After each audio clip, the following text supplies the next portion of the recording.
10845 Arbor View Boulevard.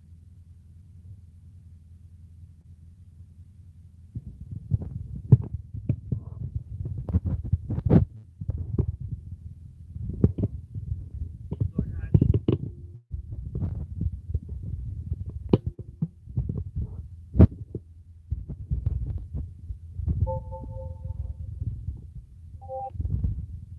Guys, let me know if you can hear me better now. My bad. Let me know if you guys can hear me better now. I'm gonna try to fix that.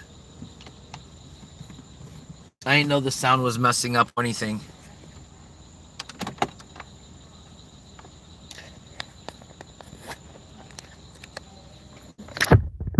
One second. Thank you.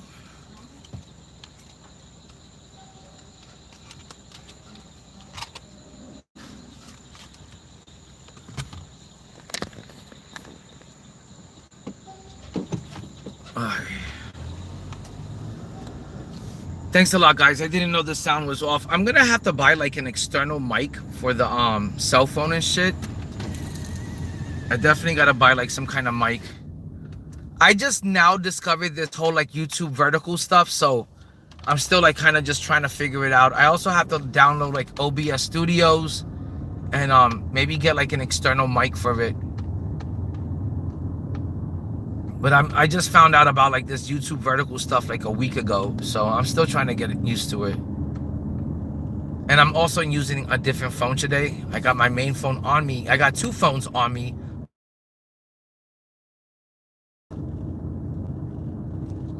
But to like pick up and drop off, and $5 right there. It's pretty easy, pretty simple work. It's not rocket science. I just like the fact that the money adds up quickly. Okay, I'll be back. I just gotta drop this off.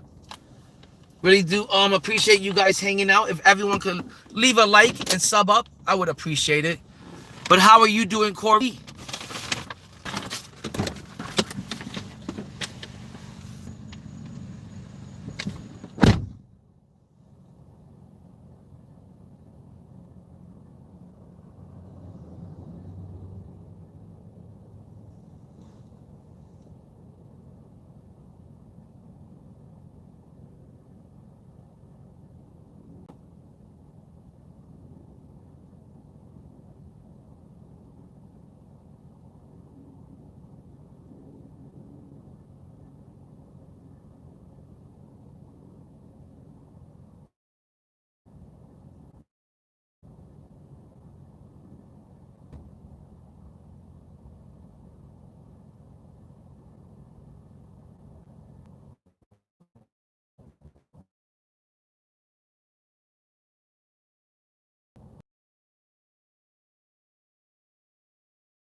Okay, I'm back. It is time to spark up because we are in between trips, and that's what I do in between trips. But guys, last night I had this fucking amazing trip. It was the last trip of the night. I was delivering a bottle of liquor to the door. She to the bro, and this girl was triple A, like type of hot. She was absolutely gorgeous. She was a black girl. She looked like a girl that popped out of a rap video or something. Like, that's how hot she was. Like, she was supposed to be at the strip club. Like, she was ready to take a look. Like, I was just like staring. I was like, oh my God, I believe you answered the door. And she had a song blasting around in the background. She had 50 Cent Magic Stick blasting in the background. And I was like, oh my gosh, my girl, I'll show you my magic stick. But it's crazy how some of these girls, like this girl just now, answered the door in her bathrobe. I'm like, good Lord, like, you girls have no shame. Which I don't mind. I'm not complaining, but like, damn, that's how a girl gets themselves into trouble.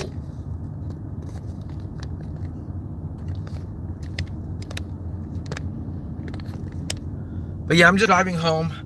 Um, like I said, last night I didn't have the best of nights on the sticks. I think I went I lost the first 2 games of the, and then I won 4 games in a row. And then I did quit the 5th game. I didn't win the 5th game. And then I got banned, and then I was like, fuck this shit. I went to bed. But for the weekend as a whole, I had a really good weekend because on Saturday night, on Friday night, I won 8 games in a row, no losses on Showdown. I won 3 for 3 in King of the Court, and then I beat Paradox. On Saturday night, I won 11 games in a row. I did lose the first game, but then afterwards, I won 11 in a row in Showdown. And then Sunday night, I went on a 4-game win streak, but then I did lose 3 games, and I called it a night. And I have 3 more games to go to hit 200 wins in Showdown. And guys, we're gonna do that tonight for sure. And then I'll probably be getting that invincible piece, and that's it. I don't got too much left in the game, but there's never much left to do in the game when it's the end of the season. So, I'm just kind of waiting for the season to come to an end. The super packs were garbage because they didn't improve the pack odds.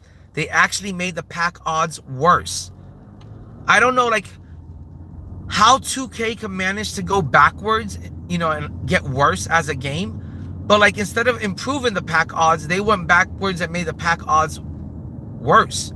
And I know, like, the pack odds for, like, the Dark Matters went down, significantly, like by half. So I don't know how could they be super packs if you have half the chance of pulling a Dark Matter out of them. Yo, what up, mozzarella?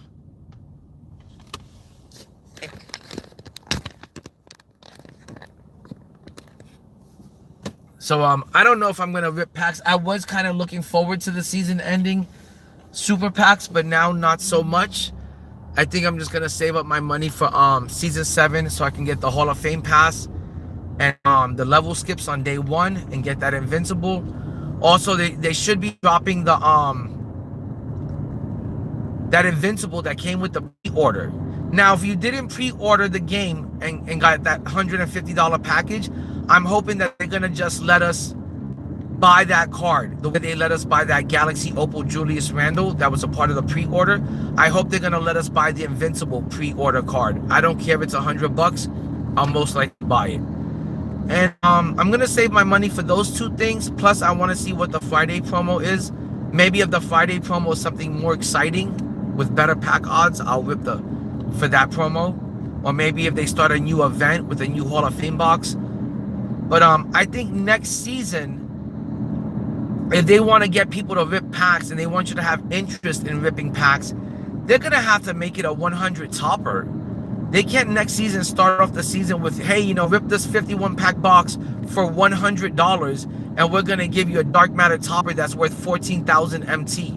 That is not gonna fly with anyone, and no one's gonna care about ripping packs. Everyone's gonna lose interest in the game and in ripping packs. And that's how they make their revenue. That's how they make their money. So if they want people to rip packs and be excited about it, damn, it better be a 100 topper next season, or else ain't no one gonna care. So the game has gotten a little bit boring, and still the playoffs have been great. The NBA playoffs have been great though. Been really enjoying like catching up with all of that. LeBron looks like a sitting duck waiting for SGA just to snipe him off and just end up quickly. For those people that think LeBron is the GOAT, I'm not gonna say that King James isn't a top 10 player ever, but he can't even handle SGA. And yes, I know he's 41, but if you want to be 41 and cooking in the kitchen and getting all the credit and all the appraise when your cooking is really good, you also got to take the criticism of when you're in the kitchen and you're not dishing it out. And right now he's just not dishing it out. King James is looking fucking pretty bad out there, and I don't know what's going on. I did want the Lakers to kind of go far or go into the finals or something like that, but it doesn't look like my Lakers are gonna go anywhere near the finals. I'll be lucky if the Lakers can win a game in round 2, and I'd like to see him at least win a game in round 2 and go out with some respect. But right now he just doesn't look like he's doing too good out there. And He has AR. AR scored 30 points and the Lakers could still lose. They need Luka back, and Luka's not gonna come back anytime soon. So without Luka, the Lakers are done. I'm starting to think that there's a really good chance that for sure, we're gonna see Oklahoma City and the Spurs in the Western Conference Finals. I don't know who's gonna come out of that series. It's still too early for me to call that. I like how deep Oklahoma City is. They are super deep, super talented. The team is just full of skilled, young, talented players. But the Spurs have one thing that they don't have. They got Wemby, a freak of nature, a guy that is 7 foot, like 4. He moves like a point guard out there. He moves like he's James Harden out there, except the only difference is he's clutch. And he could hit everything from the step back three to like a windmill dunk. I've seen Wemby windmill dunk it in games. So I think it's gonna be between the Oklahoma City Thunder and the San Antonio Spurs. I don't know who's gonna win it over there. But the Thunder have been on a heck of a run. They haven't even lost a game yet in the playoffs. So I don't know if that's going to come to an end when they go up against the Spurs, or if they're just going to keep on moving forward and get that second championship behind SGA. And to me, SGA, that guy's starting to look like the next coming of Michael and Kobe. That's how good he's doing out there. If somebody wants to call SGA the next Kobe, baby Kobe, that's fine with me. He's looking spectacular out there. He's looking amazing. And I think he could carry them past the Spurs. If anyone could do it, it would have to be SGA and the Oklahoma City Thunder that can where he can carry them past the Spurs. And then in the East, the New York Knicks are looking really good. They're doing super good, and I'm hoping they can make it far. I'm a New York Knicks fan since I was a kid. I'm a native New Yorker. I was born and raised in New York City. But do I see them making it out the East? I think it's a possibility. I think it's a really good possibility. Hold on, I just missed my turn. So, I'm rooting for the Knicks to come out the East, and I don't think the 76ers are going to go anywhere.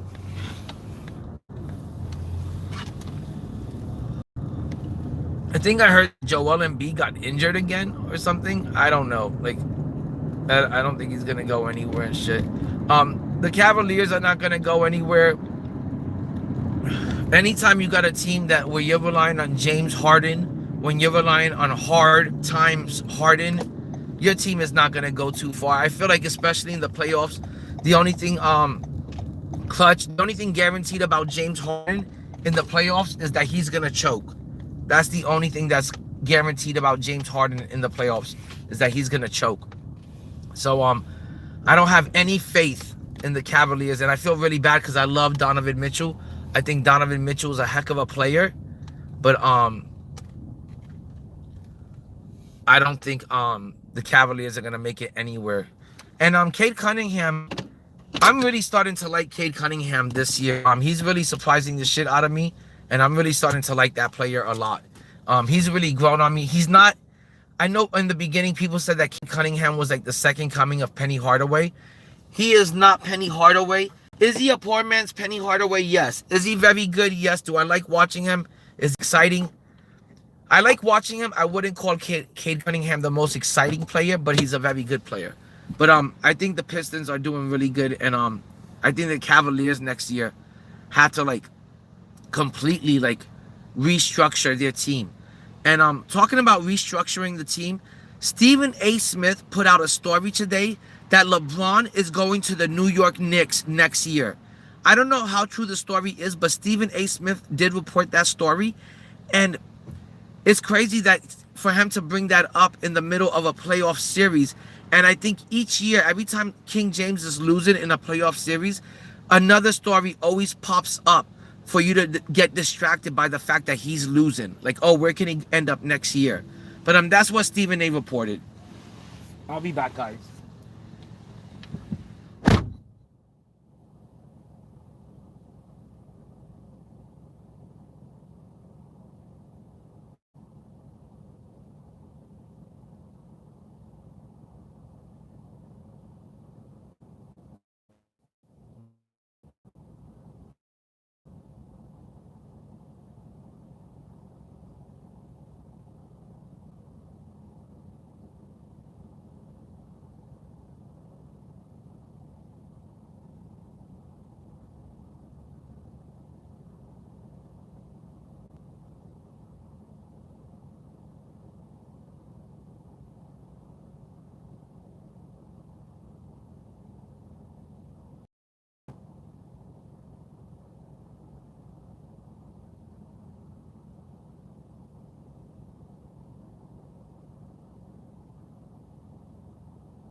Okay, I am back, and we just got a pickup from McDonald's. It is 7 minutes away. It's also another small little like $5 type of order, but again, it's only gonna take maybe 7 minutes to drop it off. So, and I was just driving by this McDonald's when I got hit with the ping. They got this promo going on at McDonald's for Stranger Things, and they've got these cool little animated posters on the front door of each McDonald's, and I seen them sell on eBay for like 250 bucks. And I've been going to McDonald's asking them if I could have it, and every McDonald's so far has been like, hey, somebody already claimed the poster. This one actually didn't have anyone that claimed it, and they took my name down, and they said when they're done with the promo, I'll be able to pick up the poster for free. And they said they just normally throw it away. But anytime you like have a chance to pick up like something promotional, like for a movie or like a comic book or a comic book movie or something, I always try to get it from that store, because they become collectible, and I'm really into collecting like little collectible stuff like that. Like when Fantastic Four the movie was out, I think they were doing a promo with like Little Caesars, and they had this really cool like Little Caesars poster with like the Fantastic Four and Galactus in the background, and I ended up picking it up and they gave it to me, and I think it was worth like 75 bucks on eBay at the time. So anytime I see anything promotional that has like something that I'm interested in, I always try to see if I can get that from the store, see if they'll give it to me. And sometimes they'll give it to you, sometimes they'll hook you up with it. Movie theaters normally won't give you like movie posters or anything like that, but most of these like fast food places that have like a promotion going on, they'll give it to you. But I'm heading 7 minutes away, and then we'll be off to the next order. But I'm hoping it stays busy like this, because it has been kind of busy so far. But I'm just driving through Orlando, picking up orders, dropping shit off, smoking weed. What other job do you get to just hang out in your car, watch MYTEAM videos, and smoke weed and get paid for it? None. I love it. I absolutely love it. But yeah, guys, the playoffs are turning out to be really good, really exciting. I just feel like all the good games are always on the West Coast. All the good series are on the West Coast. I'm not really too worried about who's going to come out of the East, unless it was like a healthy Boston Celtics. But the Celtics are...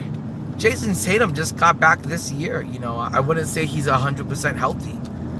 And the Knicks are looking great, but I don't think Brunson and Karl Anthony Towns can get past Wemby and the Spurs, or Oklahoma City and the Spurs. And same thing with the Detroit Pistons. Even though they're a good young defensive, they're a deep team, I don't think they can get past the Spurs or beat the Thunder. So to me, the real finals is going to be determined when in the Western Conference Finals, when it's the Spurs versus the Thunder. That's really going to determine the championship right there. Whichever team comes out of the West is the team that's going to win it. Guarantee you that much.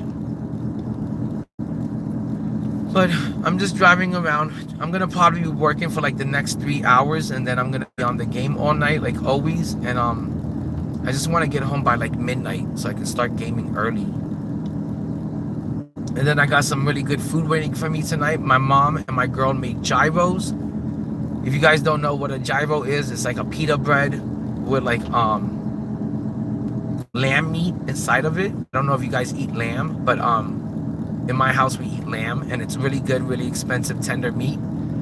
And then she puts in some tahini sauce, just like made with like, it's like a cucumber sauce that goes on top of the meat. And then from there you add like maybe a little lettuce, a little diced up tomatoes, some hot sauce, and you got yourself a gyro. Some purple onions and feta cheese. You can't forget. My mom and my girl always forget about the feta cheese. You gotta have feta cheese in a gyro. But that's what I got waiting for me as far as dinner goes. And hopefully when I get home, my little boy is asleep. But today he slid home from school because he wasn't feeling too good. And he might be awake because sometimes he'll just wait for me to get home from work. he does that a lot. Like he'll stay up the whole night waiting for me to get home from work so that me and him can game together. He loves gaming with me on Roblox, which I have to admit, Roblox are, they're very kiddie-ish games. For these kiddie-ish games, I have to say some of them are kind of fun. I can see why kids like them so much. I can see why it's now like 3 generations. I think my kid is like the 3rd generation of kids that are gonna be growing up on Roblox. Roblox I think came out like in 2014. So there's definitely like 2 or 3 generations of kids that have now just been growing up on Roblox. And he's always on it, but then he wants me to be on it with him. So, but yeah, guys, as far as my team goes, I'm just waiting for this season to end. We got 4 days. It's a countdown because it's gonna be a very slow week. It's gonna take forever for Wednesday to hit and find out what's gonna be in the pass and the level 40. I'm most excited about what's gonna be the level 40. I'm also excited to see what they're gonna give us for level 37. It should be a 100. I also want to find out what's gonna be in the exchange, and are we gonna have another exchange event, and what's gonna be the season 7 mode reward. Is it gonna be an invincible or is it gonna be a 100? I'm hoping it's gonna be a 100. I mean an invincible. So technically we should be able to make a starting lineup of invincibles for free. We should be able to have Zion at the 4. We should be able to get a level 40 invincible. That's your 2nd invincible in your lineup. If you did the pre-order, you should be getting your 3rd invincible in the lineup.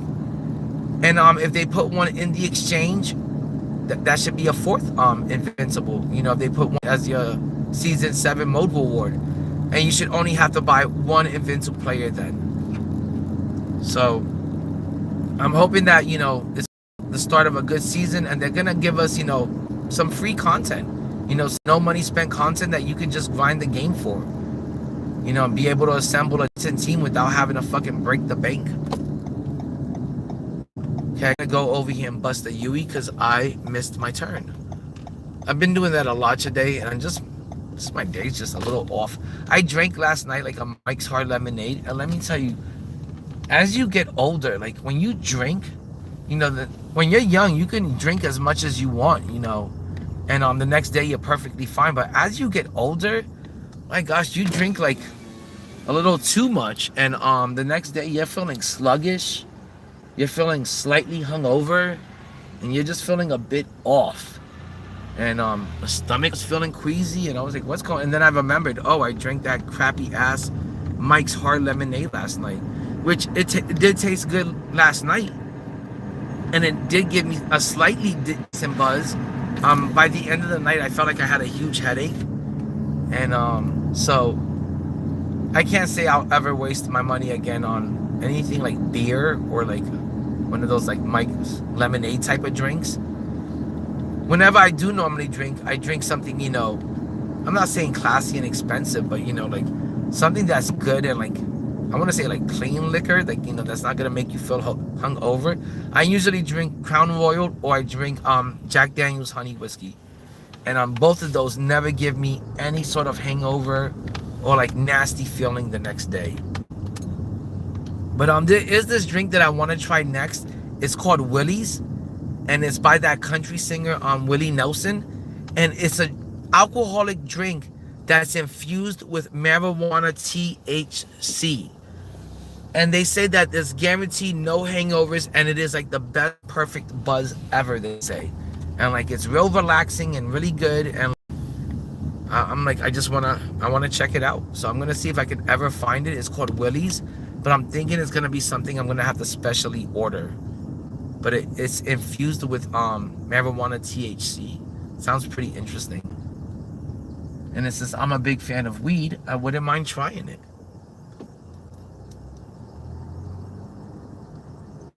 Okay, we are here. I don't know why it's always so hard to find like the house numbers, and why don't they make house numbers bigger and easier to find? Like, I feel like they should do that. Like the house numbers should just automatically be these big, huge numbers that are easy to spot and shit. Instead, they're like the smallest number on the house, like the smallest things ever. I'll be back. I just gotta drop this off at the front.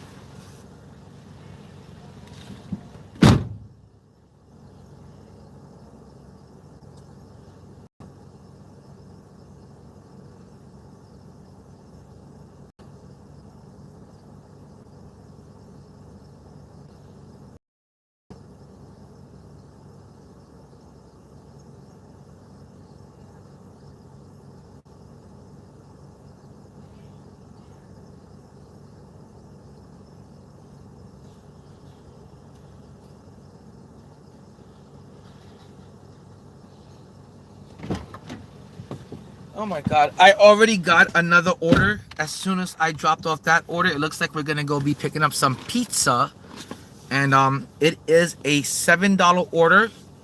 And the drop off time is 9 minutes for that drop off. So $7 in 9 minutes. I'll take that anytime. But guys, I still can't believe that 2K26 My Team did not give us any playoff content this year. That like it's a basketball game and they didn't give us content. And like it makes the game extremely boring to play and dull. And it doesn't make any sense because it's a basketball video game and we should have playoff content. And it is the biggest disappointment ever that we don't have any, and it doesn't make any sense. And it is the first time they've done that since the concept of the game. Even the first in the first 2K that didn't have My Team, there was playoff content in those games, you know, those online games. So I don't know why we don't have playoff content this year. It doesn't make any sense. It makes the game really boring and it feels like there's nothing to do on the game. On top of it, I want to say the last 4 events now, 4 to 5 maybe, since the All-Star event, since the All-Star break, have not been good.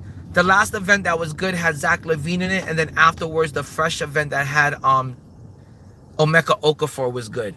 After that, the events have been garbage and nothing in the exchange. That I usually now just collect Hoff badges, legends, and made the easily accessible players like Derrick Rose or your Zions or your Donovan Mitchells or your Joakim Noahs.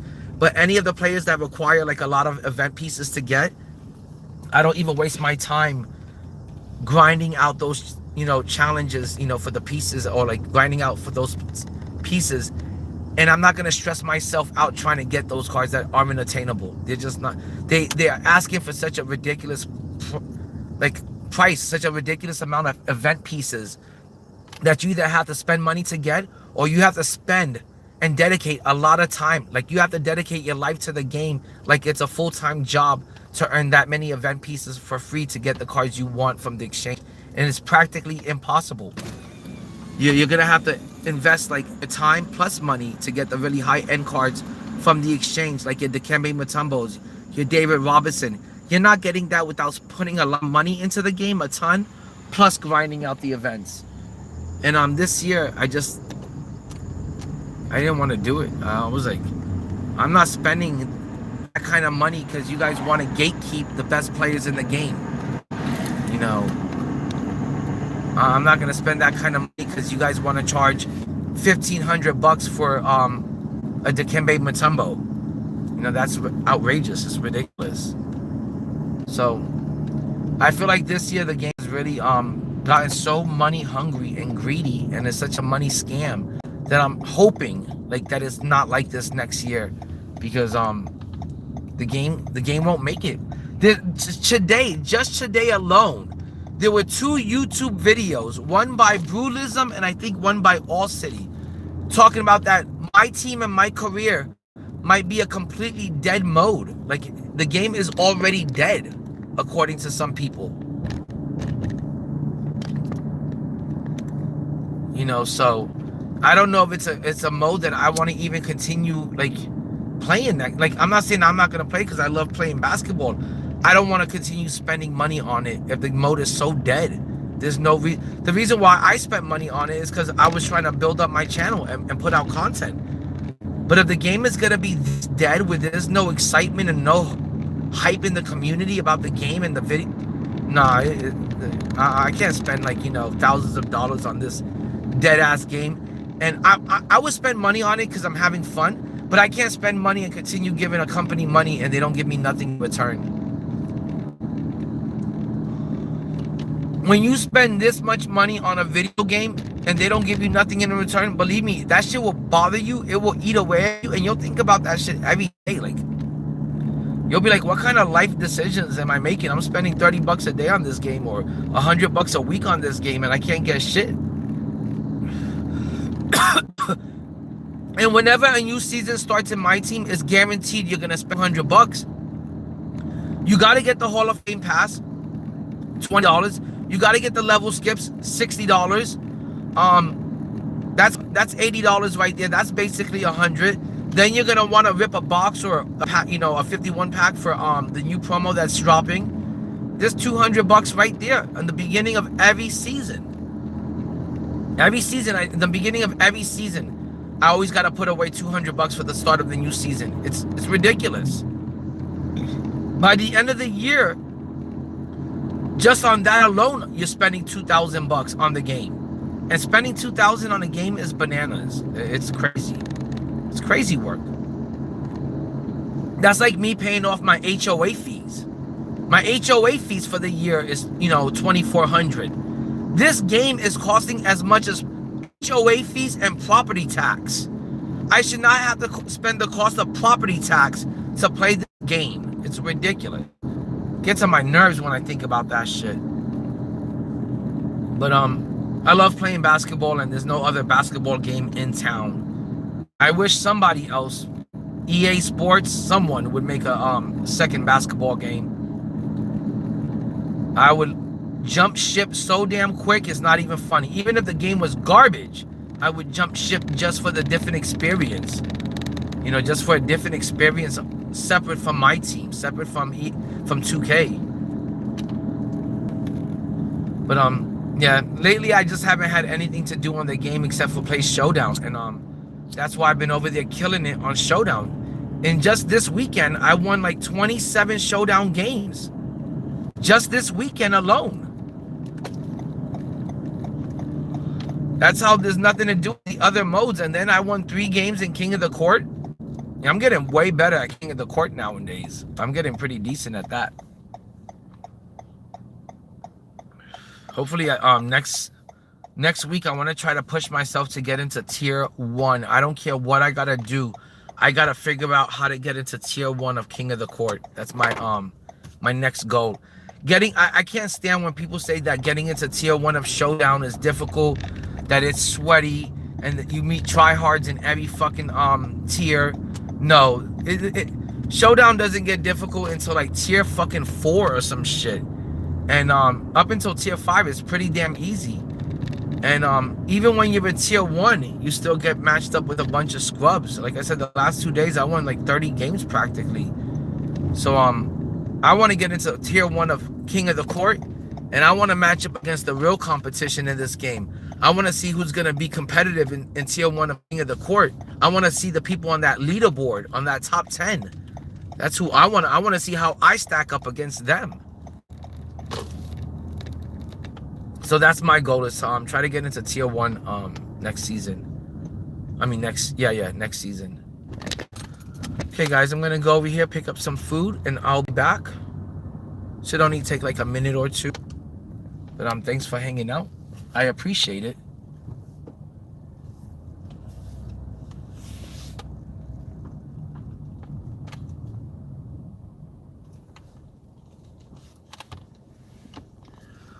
Ooh, I can't stand Subway's food. I would never eat Subway's. It's like so nasty nowadays. But let me go get this food and I'll be back. Thanks for hanging out, guys. If everyone could like up the stream and sub up, I'd really appreciate it. I'll be back in a minute.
I am back.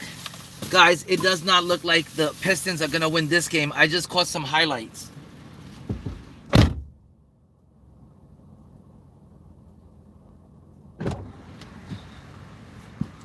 I think the score was 61-78, and the Cavaliers were up. Some people thought the Pistons were going to maybe sweep the Cavaliers. Let me tell you guys, don't give up on Donovan Mitchell. Donovan Mitchell is him. Donovan Mitchell is a great, phenomenal player. I love me some D-Mitch. Like, I wish Donovan Mitchell would have been a New York Knickerbocker. Donovan Mitchell is a great player that could definitely carry the team every single game and through a series and through the playoffs and into the finals. Now, is he a player that can do it all by himself? No, he does need some help. He's not a superstar, but he is a superstar in my book. And he can carry a team really, really far, especially if you have some faith in him and you go through him, as your main player, as the leader of your team. But he does need a little bit more help on that team. But I wish D-Mitch would have been a New York Knick. He is a great, great player, and I like him a lot. I really respect this game. He's got a really good game, and I wish he would have been a New York Knick. But pairing him up with James Harden was just a bad idea. It was just the wrong move. I hope the Cavaliers didn't invest too much money on getting James Harden, or they didn't lose too many important vital pieces to the team. Like, they didn't trade too much for him. But next year, if I was the Cavaliers, I'm looking to get rid of James Harden, and I'm looking to replace him with, someone that's Donovan Mitchell isn't young anymore, but he's not exactly old. But I would pair him up with someone that's more like his age, that's gonna play the same pace, and that's gonna gel with them. And I would fucking try to win a championship and make another run, with that young team and Donovan Mitchell. The Cavs have a really good young core, plus Donovan Mitchell as the veteran leadership. If you can just get D-Mitch one more player, somebody else that can score, at times when they're double teaming him, because he does require a lot of attention on the offensive end. But if you don't have, that second player that could take the heat off of him at times, then the teams are just always gonna fucking concentrate, and they're gonna double team and double down on Donovan Mitchell and make the rest of the team score. And that's the problem. When they're double downing and double teaming Donovan Mitchell, and he tries to go to James Harden to, score some points and get some buckets and keep the team afloat, James Harden just starts to choke.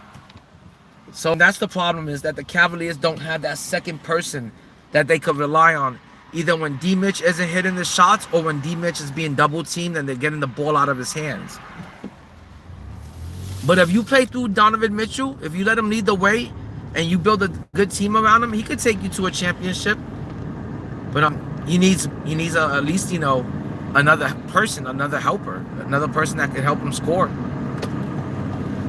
But the Cavs look like they had this game. They were up 78-61, so they had a pretty good lead, and it looked like it was towards the end of the game. Like, I think it was in the third or the fourth.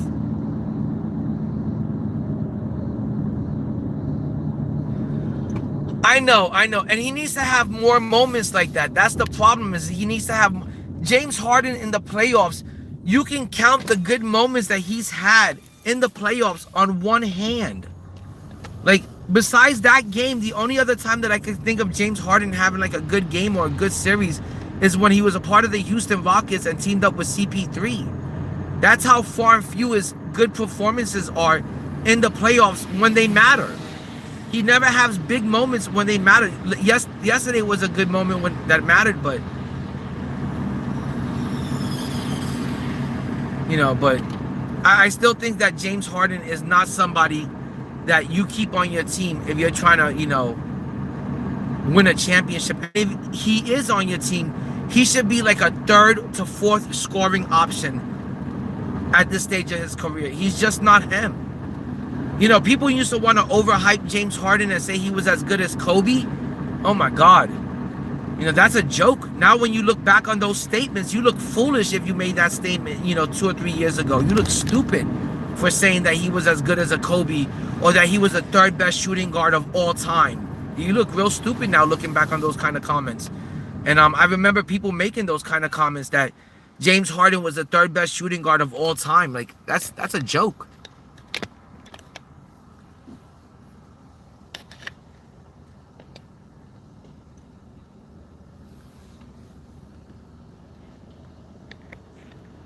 Well, I'm good. I'm glad that he's having a good game. I am glad that, because I used to like James Harden a lot. I liked him when he was a part of the Oklahoma City Thunder. I liked him a part of the Houston Rockets. I just didn't like it that after the Rockets he jumped to the Nets, and then him and KD and Kyrie Irving, they didn't do anything significant over there. They didn't have a good run. It was a terrible team. And then he jumped to another team, and then he jumped to the 76ers, and it's just, I feel like James Harden has just jumped to too many teams, trying to find another player, just trying to find the easy way out, you know, and trying to get an easy road to the championship, you know. And I think him and he should have stood with the Oklahoma City Thunder back in the days, James Harden. He wanted more money. The Thunder didn't want to give it to him. He was still young. You know, he could have still earned his money through another contract with the Thunder. But that he up and left the Thunder, and I think he should have stood with the Thunder back in the day. I think the Thunder should have kept that team together. But I just, you know, throughout the years, I just lost faith in James Harden. I just don't see it anymore. I used to think he was a really good, phenomenal player. That back three of his, the way he got to the rim, that irky-jerky movement of his, you know, and you know, he would be moving in slow motion and he could still get to the rim. I thought his game was phenomenal, but you know, throughout the years, him being not clutch in the playoffs kind of made me like he kind of just fell out of favoritism with me. Kind of, not that I lost respect for him, but I just didn't like his game anymore. I didn't think as highly of it anymore.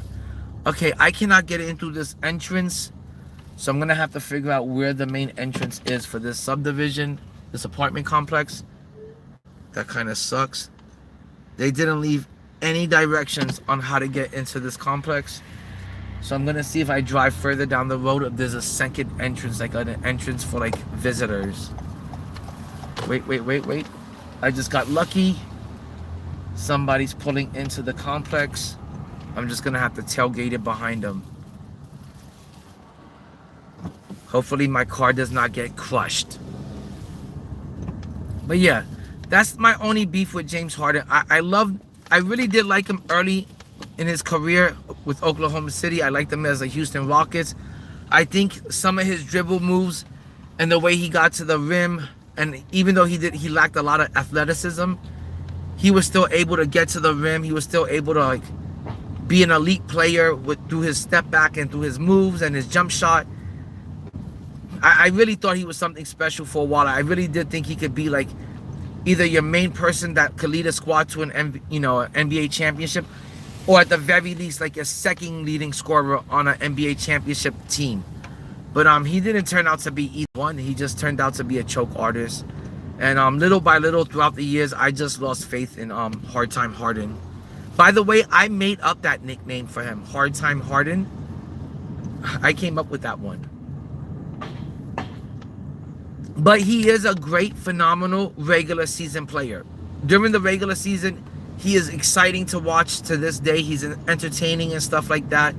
You know, he can still dish it out. That's another thing I used to like about James Harden back in the day. He wasn't just somebody that was scoring the ball. He was pretty much a point guard because he was getting a good amount of assists. He was a you know, 2-and-D person. You know, I mean not 2D, but he wasn't playing defense, but he could dish out the assist and score points for you. So he was a really good player back then. He was a little double-double person. It was like every night he would get you a mini double-double. All right, I'll be back. I just got to drop off this order. We're in an apartment complex. Looks like it's in a pretty good, safe neighborhood. So I got nothing to worry about. I'll be back in 2 seconds. But thanks for hanging out, everyone. If you guys could all hit the like button and sub up. If you're not already subbed up, I really appreciate that kind of stuff. Kind of makes my night. But I really do most of all appreciate you guys hanging out. I'll be back. I feel like Arnold Schwarzenegger every time I say that.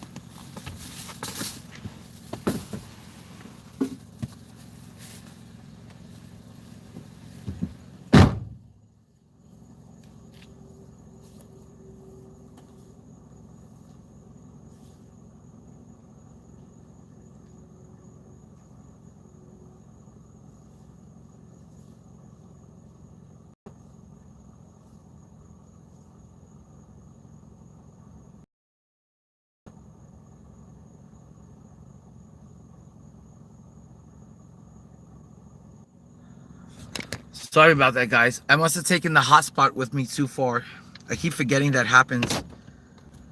Drive north on Hidden River Drive. We've been out here for 1 hour so far. Yo, what's good, Gabe? Then turn left to stay on Hidden River Drive. I got out here pretty late today. Started at 9 o'clock, but been out here for 1 hour. Already made $23. So that is not bad for the first hour of work. And we did it within 3 deliveries, so that's pretty good. That averages to like basically like, what is that? Drive northwest on Hidden River Drive. Then turn left to stay on Hidden River That's Drive. like $6 a trip, but you take 3 of them in an hour, and it turns out to be basically $24. So not too bad. I'll take $24 an hour, and that's what I mean. You could just come out here, do like 2 or 3 hours of work, and you could make like 60 quick dollars, you know, and I think it makes it worth it. And none of these trips have been longer than I don't think we've had a trip longer than 15 minutes today. I think they've all been like really short, like 10-minute trips, 10 minutes or less. But Gabe, how are you doing? How's everything with you, my dude?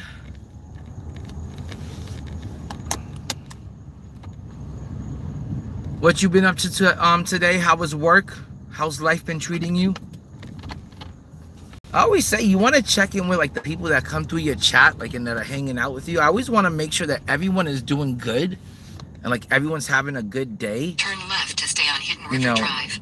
Then this channel is not just always, you know, like all about me or something. You know, I also want to check in with you guys, see how you guys are doing. You know, see how everyone's doing, if everyone's having a good positive day. Because without you guys, this channel is absolutely nothing. So I really do appreciate you guys hanging out. Whether there's 3 of you guys in here or 30 of you, I appreciate it. It's better than just doing this job by myself. You start to fucking get bored and lonely. But the weather's pretty nice out here today. It is really humid. I want to say the temperature. Take the Florida 417 toll ramp on the left. The temperature feels like it's in like 83 to 85 degrees. Like it feels pretty hot and humid. And the air feels really hot and humid. It feels real sticky. But yeah, guys, I caught the score like when I was inside there picking up the pizza, and I saw that the Pistons were losing and the Cavaliers were up. So I'm real happy for Donovan Mitchell. Like I said, I really like Donovan Mitchell. I wish Donovan Mitchell could have been a New York Knick. I was hoping that he was going to end up a New York Knickerbocker. But he ended up, you know, Cavaliers. Take the Florida 417 toll ramp on the left. Hold on, I got to fix this, guys.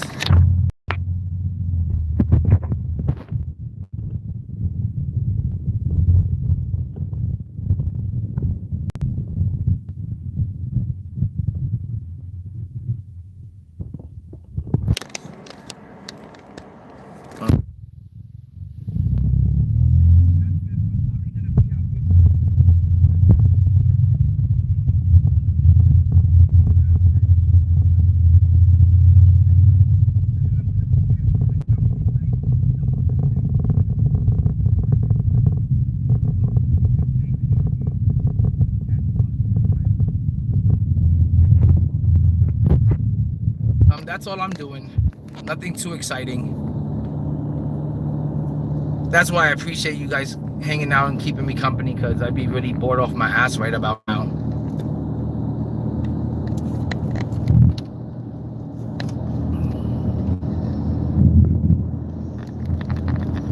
Besides that, my boy stayed home today with me. We didn't really get to hang out with them because I was working super late last night and then I slept through the day. But he was home not feeling well. He was complaining about a pain in his chest. So me and my girl got kind of worried. She took him to the doctors, and it turned out that he pulled like a muscle right on his, like, on his chest. So, but he's okay and fine.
All right, I'll be back in 2 seconds.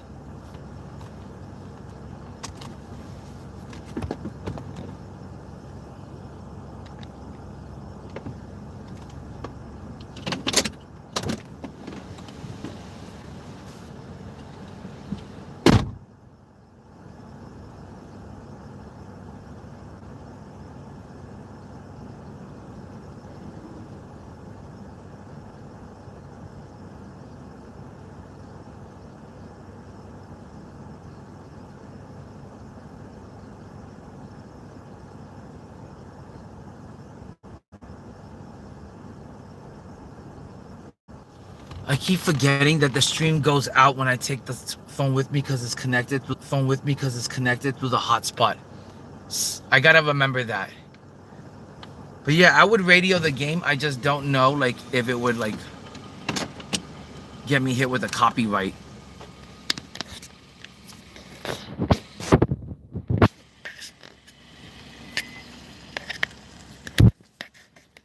Hold on, guys. Just trying to fix the cell phone.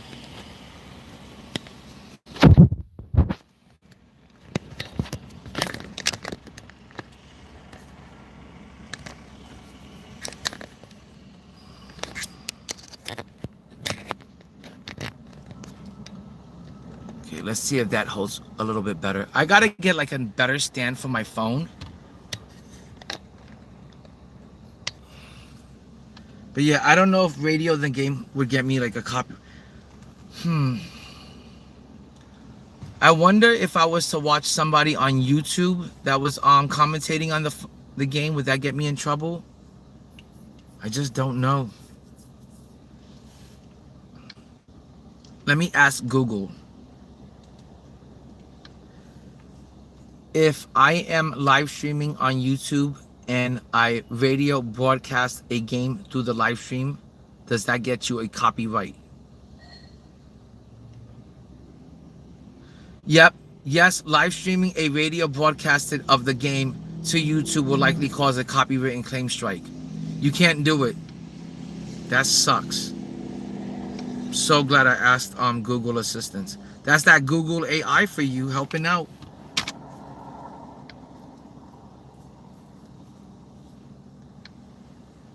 Okay, guys, this trip is only 4 minutes away, and it's paying $7. So let's drop off this item real quick, and we'll get on to the next trip.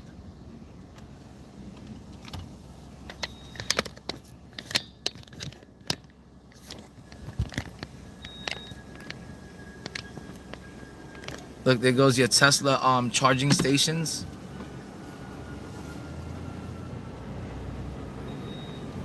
Hold up, guys. I want to make sure everything is like in focused. Yeah, that's a lot better. That's what I was looking to do. My wife is still like on me about buying her car so she can go get a Tesla, and I'm like, I'm not sure if that's the wisest like decision or if we're gonna be making a big ass mistake buying a Tesla, because if that car ever breaks down, I don't know like what the warranty is like. I don't know how much it would cost to fix a car like that. I don't know if there would be anyone that could even fix it besides the Tesla like dealership. And how long is Tesla gonna be around as a car company? So I don't know if I want to get a Tesla, but my girl wants to get one. So I don't know what we're gonna do. But I gotta bust a Yui over here. It looked like that guy was about to bust a Yui into the front of my car. But so far we're making pretty good money. This is gonna get us to like $30 after this order. And we've only taken 4 orders, and we've only been out here for an hour and 15 minutes. And we're already on $30. So that's pretty good. Appreciate everyone that's been liking up the stream. And guys, I appreciate all the subs. We're at 2,040 subs. If we can get to 2,050 by tonight, or we're on our way to 5,000 subs. I really appreciate stuff like that, guys. I really do. It really helps the channel grow, and it really helps to like push through the algorithms. And life is all about damn algorithms nowadays. Everything connected to the internet that you have to, that concerns you is connected to algorithms. It's crazy work.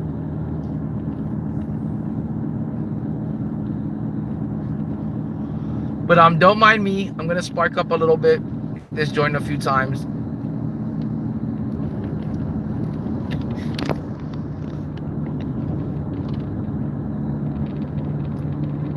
It's really important to stay high, especially when you're working a shitty job. I feel like it just makes the day that much easier and makes it go by that much quicker.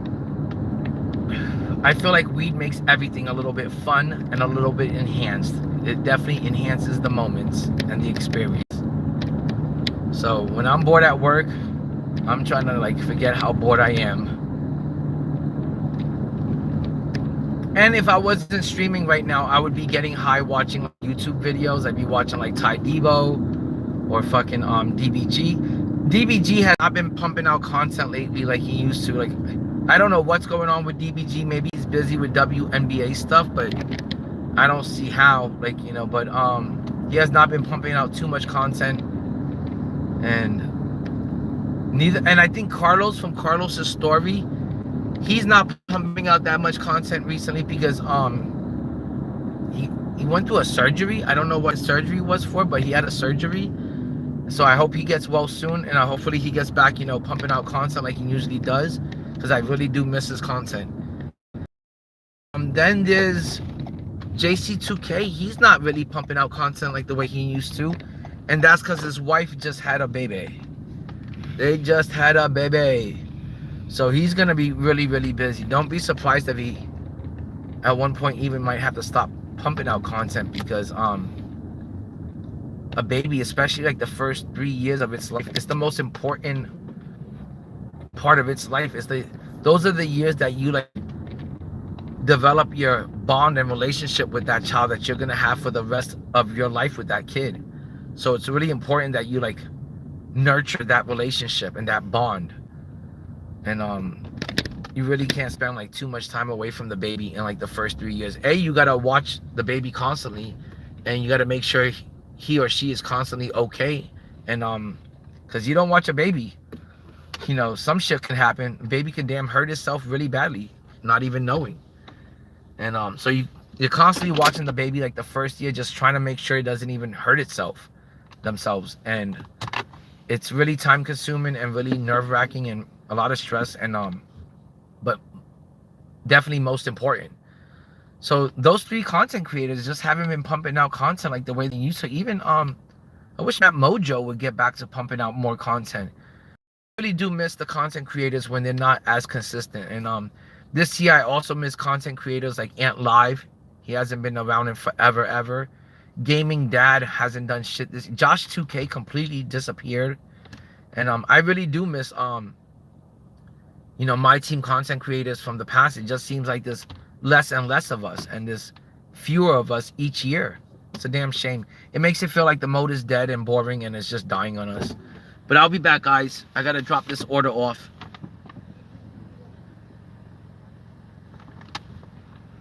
Oh, Elon Musk is definitely a bad guy. He's definitely full of shit. I think that guy's definitely got some evil agendas, like no joke. But my girl is obsessed with the Tesla, and she thinks it's gonna be the best car out there and the best thing we could do with our money, and she wants to get one. And we do need a second car. If she wants to go get a Tesla, that's on her. But I'm gonna go get my dream car, which is a Dodge Challenger. I'll be back, guys.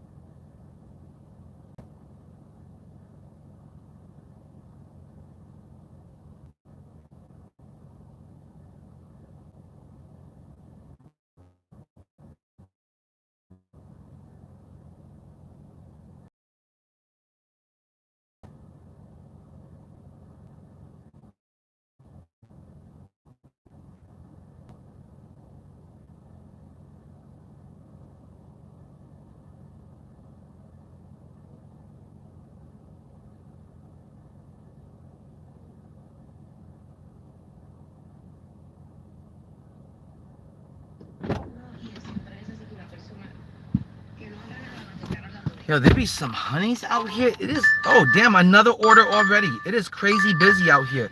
Like I always said, Mondays are real busy because it's the beginning of the work week. People are just starting the week off. They're tired from the first day of work. When they get home, the last thing they want to do is cook a dinner for themselves. The last thing they want to do is stand up for another hour and prepare a meal. They'd rather just sit on the couch, be a lazy couch potato, watch some TV, be on the computer or the phone or something, and or on the tablet, TikTok or some shit, YouTube. Me, I prefer gaming. But the last thing they want to do is cook a meal. And then on Mondays, it gets really, really busy out here. Mondays, when you're picking up food, is actually better than picking up people, because it gets real busy. Most people aren't going out on a Monday. So on Mondays, there's no one to pick up and drop off. They're not going out to bars. They're not going out to clubs or theme parks. They're usually staying indoors. Most people are, because it's the beginning of the work week. But with like DoorDash and Uber Eats, those on Mondays, that's popping. You know, you're gonna make a guaranteed $100 in that day easily. Like I've already made $30 and I've only been out here an hour and 23 minutes. So it's not bad. Especially like in Orlando, because Orlando's a really spread out type of city. So to get anything delivered, you're gonna be driving at least 10 minutes, 10-15 minutes away, at least 7 minutes away. And it you know, ends up, you know, you get a pretty good fare for that. And usually there's like a surcharge, so you end up making pretty good money on each run. I wish these super packs were looking a little bit better. I would say I'd get excited and go rip a 51 pack box, but the fact that it has worse pack odds than the regular Friday promo is ridiculous. The fact that they don't have good pack odds and that they went backwards and lowered the pack odds from 5.5. I don't know what it is now, but everybody's been telling me it's lower. And I don't understand. I don't get this company anymore. I don't think I want to understand this company anymore. I don't think you can understand this company at this point, but it's like if they are thinking that people want to just continue giving them money and not getting shit in return, that's not how retail works. That's not how people want to make purchases on a gamble and a chance and a hope that they can get what they want. You know, I've never seen, you know, anything like it in my life. And I just at some point you got to decide whether you want to continue being a part of it and continue giving them money for no reason. I can understand if there was a reason, like if I can just go and directly buy the players I want, I would say take all of my fucking money. Give me Akeem, give me Michael, give me a Kareem. I'd be like, take all my money. I love this game. You know, like I said, this is my best shooting year ever. This is the year that I've been most consistently in tier 1. This is the year where I've never done this much winning, where I'm winning 200 games a season, every single season. I've never done this much winning where I'm constantly in tier 1 and tier 2 of King of the Court. But the game mechanics, the gameplay is very good. I love him. I love it. It's completely addictive gameplay. But the pack odds, which is the other part of this game, ripping packs is half the fun of this game. It sucks dick. We gotta turn that shit around. You can't keep giving 2K money for nothing, for no reason. And after 3 years of playing this game now, you gotta realize, like, hey, it's time to call it quits, you know, on that. Like, or they're just taking you for a complete idiot. And I feel like that's what 2K thinks most of the community is. Like, we're a bunch of fucking idiots, just willing to give them our money and shit. So at some point you gotta be willing to say, hey, enough is enough with the microtransactions. Enough is enough with the video game microtransactions. Now my little boy thinks it's okay to spend $30 a week on Robux.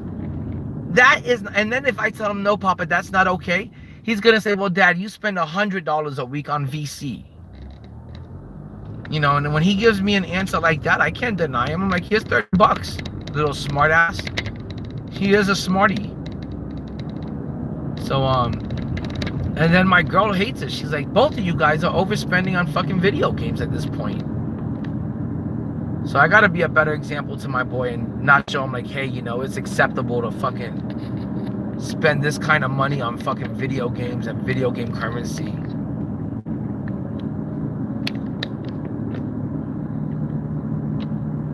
That just can't be the way it is and shit.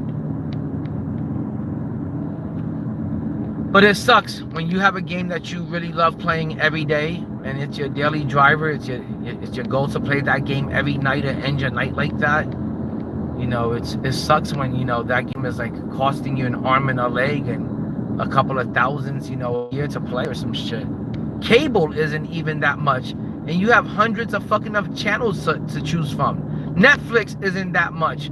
Amazon, you can have Netflix, Amazon Prime, Hulu, all of those fucking streaming channels, and it is not as costly as entertaining yourself through NBA2K26 MYTEAM. Like, it costs more to play that game, that mode, and be entertained by that mode than it does if you combine Netflix, Hulu, Amazon, and all of those streaming apps together. Disney Plus, You could add all of them together and it doesn't cost as much as NBA 2K does to play. So it's kind of ridiculous.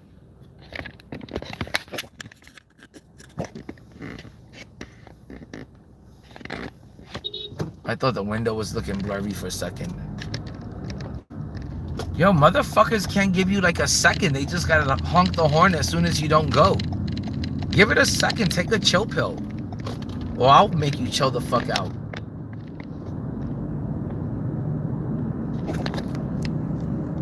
But yeah, guys, we're gonna be at our destination in 1 minute. The trip was a total of like I think 8 or 9 minutes, and it was $7. So if somebody's willing to give me $7 to deliver them food in 8-9 minutes, I'm gonna take it all day. You know, I got no problem with that. Even though I missed a turn again, I've been missing a lot of turns today.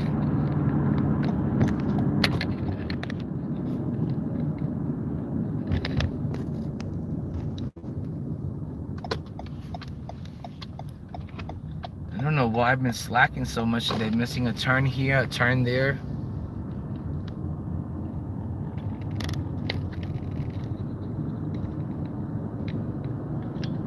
But this is Orlando, guys. Home sweet home.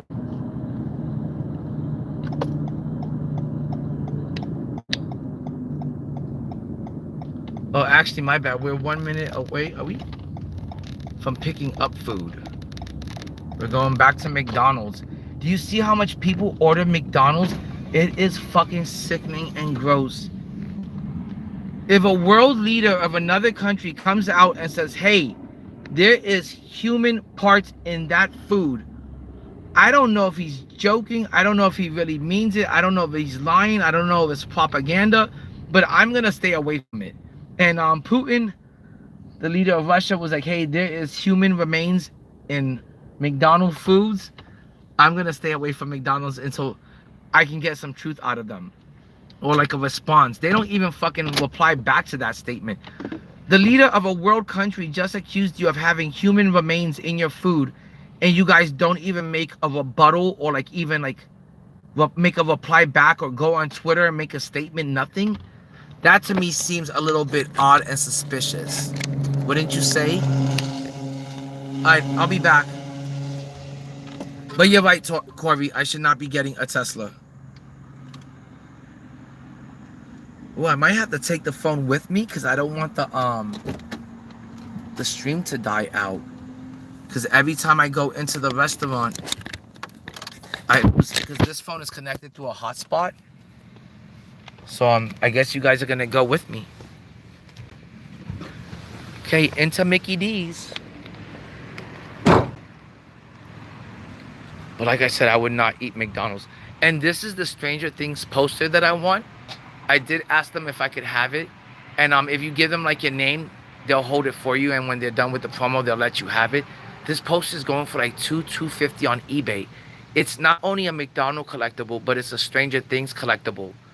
So, you know, it's a 2-in-1 type of collectible. It's definitely gonna be, it's worth money right now. So if they give it to me, I'll be real happy. I want to say this poster, I love Stranger Things. I might actually hang this one up. Like I would maybe frame it. It's pretty big. It'd be pretty costly to frame it, but it is a really, really cool looking poster. It's got like this whole 80s animated feel to it, and it's got all of the characters in it. So I definitely want to hopefully get one. I've been asking each McDonald's for it, but every McDonald's I go to, someone's already claimed the poster because they know it's worth money. Okay, give me 1 second. I gotta pick up this order, guys.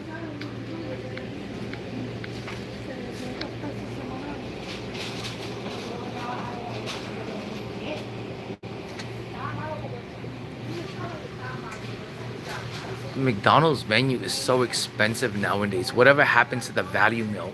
What happened to the dollar burgers?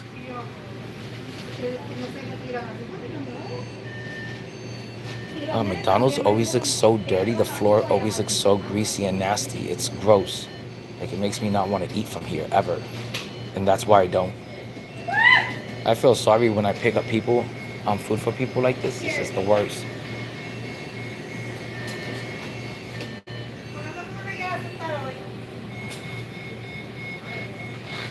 And they always take forever to get you the food here. It's like McDonald's workers are like the slowest. I'm not saying they're slow, but they're moving in slow motion. It is for Peter. See, they got like a little Stranger Things like Happy Meal promo. I'm gonna try to pick one up for my son. Thank you so much. You too.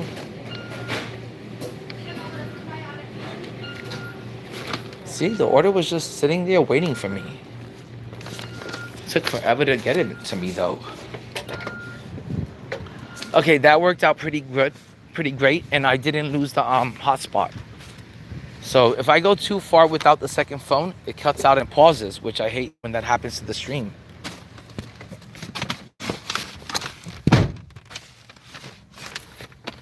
All right, let me put it back on the phone.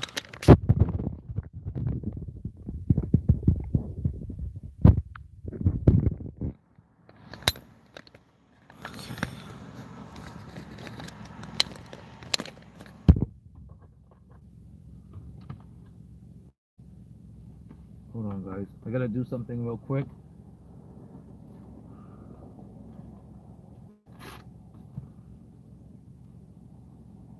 Oh, there's a lady taking her kid to McDonald's.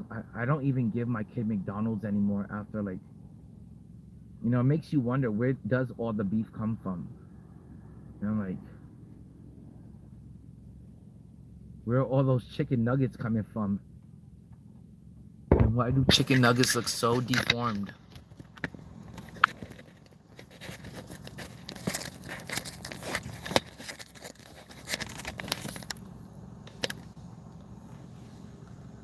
One second, guys. I'm almost done. I'm just trying to set up the camera a little bit better so you guys get like a better view. And back to James Harden, guys. One more thing. No one even likes using James Harden in my team. Like, I think he's like a 6'6" point guard. And I'm sorry, but even in the game, he doesn't feel clutch in the fourth quarter. Even in the game, I feel like he's blowing like layups for me. Like, cause I've tried using James Harden cards like in 2K, I think it was 24. He had a good in 2K24, I think he had like a good pink diamond or good opal or dark matter that I was running with. So I thought he would be good in 25, and he was awful in 25. Every time there was a fourth quarter situation, he was always blowing like dunks and layups for me, or missing jumpers that he was making throughout the first 3 quarters. And so I have not tried James Harden this year. I think I did pull like some sort of James Harden this year, but I didn't use him. I think I sold him really quick. So I don't know if he's any good this year, but I don't see anyone getting excited about pulling a James Harden or wanting to run him. And it's crazy because he's a 6'6" point guard. You would think everybody would want to use him.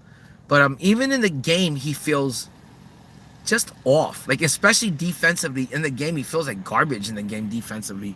And the same thing with that 100 Luka. He looks really good on paper. He's a 6'7" point guard.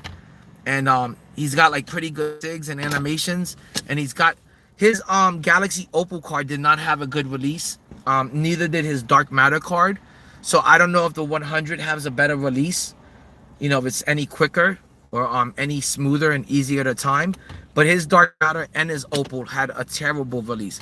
But his height made a difference. His height made him really good at slashing. And his height made him, like, I want to say barely decent or barely okay in defense.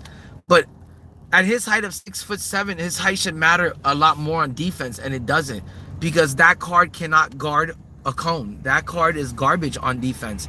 So that's another card that, even though he's 6'7" and he's a big point guard, and you would think on paper he looks like a stud, it's not the best card because of his defense. And I feel like that's what's wrong with the James Harden card and the Luka card. And I feel like the James Harden card also like blows a lot of opportunities going to the rim. It's just always missing dunks and layups. So that's why I never used those 2 cards in my team. But sometimes I do enjoy using a good Luka card. There are times where like I get stuck with the Luka card and I have no other choice but to run them because I pulled them. And I do end up usually liking the Luka cards. Like I do find them fun and enjoyable, but the James Harden cards, they're always a bit on the frustrating side for me. I always feel like the James Harden cards are always doing something stupid in that fourth quarter. It's always not, it's like the least clutch card ever. I don't think I've ever won a game playing through James Harden or hitting a clutch shot with them in my team. The other day I hit a really good game-winning shot with Tom Chambers. Boy, did it feel good. It felt so good hitting that game-winning shot with Tom. I'm really gonna miss when I have to get rid of Tom Chambers. I'm really gonna miss that card.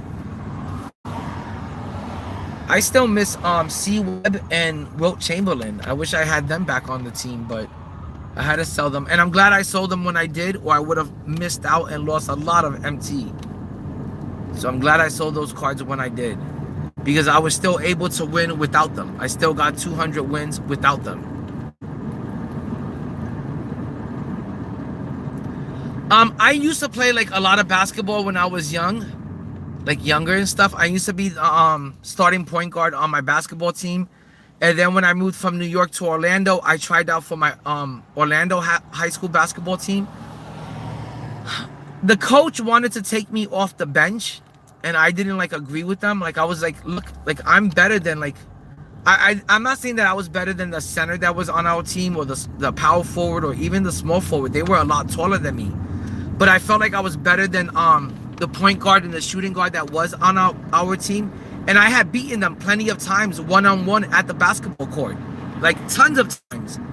And I would even tell the coach that. And I'm like, I beat these dudes at the courts one-on-one. And he said that that sometimes I was a bit of a ball hog, or like, not passing the ball as much, or not running the plays, when he wanted me to run the plays, and that the other guys took orders better, and that they ran the plays when he wanted to run them, and he executed them when he wanted to run them. But I was dogging those guys in practice at the courts. I was beating them all the time. So I did feel like I should have came off the bench for like limited minutes and been punished for being better. Like I was like, yo, if I feel like I have a good scoring opportunity and I can score the ball, and just because it goes away from the play that you're calling on one or two possessions doesn't mean I wasn't a good point guard or a good shooting guard. But it's all good. Those two guys that were like that I was a little bit better than those years, they ended up being a lot taller than me in like our senior year. They hit like a growing spurt, and they were definitely a lot taller. But I was still beating them at the courts and shit. It's just that they were taller players. If he wants to say, hey, they were taller and I wanted to start them over you, I could take that. But for him to start them and say they were better, or like try to start them because they executed plays better or ran them exactly when he wanted his plays to be ran, I was like, look, if your play doesn't make sense to me and I have an opportunity to score the ball, I'm gonna take my chance to score the ball instead of running a play that maybe it's not there at that moment. So yeah, I used to play a lot of hoops. I want to say a few years ago I got out there and I wanted to play some hoops, and I didn't stretch, I didn't practice or nothing, and I hit my first three-pointers of that game.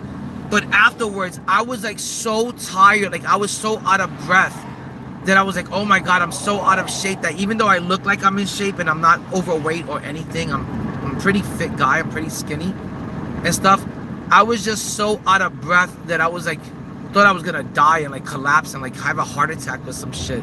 Like that's how much I was huffing and puffing. That for me to get onto the courts again, I would have to like want to get in actual shape first, like get in like improve my cardiovascular and get my cardio up. But I haven't been on the courts in forever, like playing like a whole game. Like no way, like I'd probably die out there. Now, could I go out there and hit a couple of three-pointers in limited minutes and run up and down the courts a few times? Yes. That I could still do to this day. I could probably go out there and get you like 9 quick points and hit 9. But after like maybe like, I want to say like maybe like 10 minutes of play tops, I'm ready to go to the bench and sit down and drink some Gatorade. So, yeah, but against really good competition. I miss playing against people. I miss, the physicality of, the game. At my age, do I want to get out there and twist an ankle? Fuck no. That's the last thing I need or want. And do I want to get out there and get hurt? Do I want to get out there and chase a bunch of young guys? No, I don't got nothing to prove. Maybe when I was in high school, I wanted to prove that I was the best in New York or the best in my borough or the best in my neighborhood. And then when I moved to Orlando, I wanted to show that I was the best in this area or this region. But those days are gone. And when I moved to Orlando, I ran into people that were much taller than me, and they really humbled me, and they really did show me what was up. And even though I was always a good player, and I was always picked, first on the courts, I'm not a tall person. I'm only 5'7". So when you're only 5'7", basketball is a game of height. Sometimes you're not gonna get picked first at 5'7". So after a while, when I got older, that's when I stopped, when I lost the urge to want to prove that, hey, for 5'7", I could still go out and hoop. But at the peak, I was able to touch the basketball rim. I couldn't dunk, but I could touch the rim easily. You waiting on DoorDash, sir? I am. How you doing? And what's the name on the account? Pete. 5789 is the code. Let me get the code. Did you not want me to have hot food that you missed my turn twice? Missed it once. Sorry about that, Pete. No, actually, you missed it twice. I'm sorry about. Under the freeway, the first left it comes in here, and you had to go down back to the light at McDonald's. Yeah. Wait 1 second. And what was the code again? 5789. Sorry about that, Pete. You have a good night, Pete. Thank you, you as well. Man, this guy was a fucking douchebag. I missed the turn twice. I missed the turn once. And or maybe I missed the turn once going to the crappy ass McDonald's that he's in such a rush to fucking stuff his fat ass with. And let me put drop off issue. This guy was such a douchebag.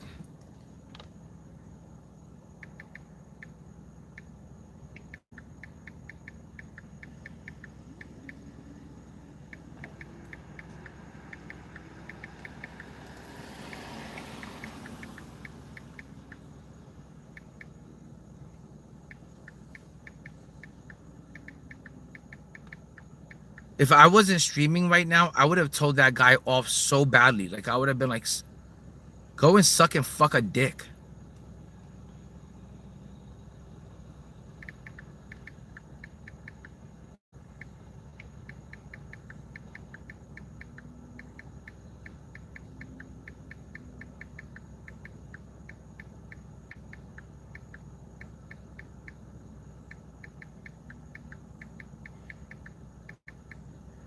Hold on, I gotta write a report on him.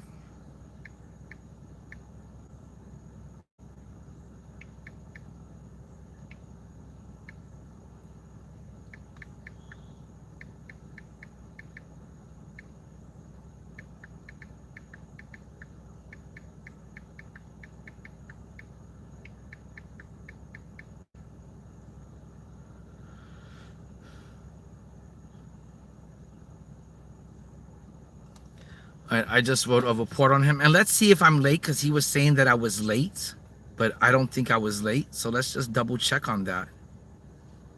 But yeah, if I wasn't streaming right now, I think I would have told that guy to go suck and fucking dick, you fat bastard. Sorry that you can't wait an extra 1 minute for your fucking nasty, gross, poor man's McDonald's food just because I fucking missed one turn to find your house in this broke-ass looking neighborhood that is in a non-lit area. I'm sorry that I had to bust one U-turn down the block to find your house again. He's over there like, oh, you didn't want me to get my food warm? I'm like, what are you talking about? I missed one turn and I made one U-turn to come back to it. I didn't even take me an extra 30 seconds, you fat fucker.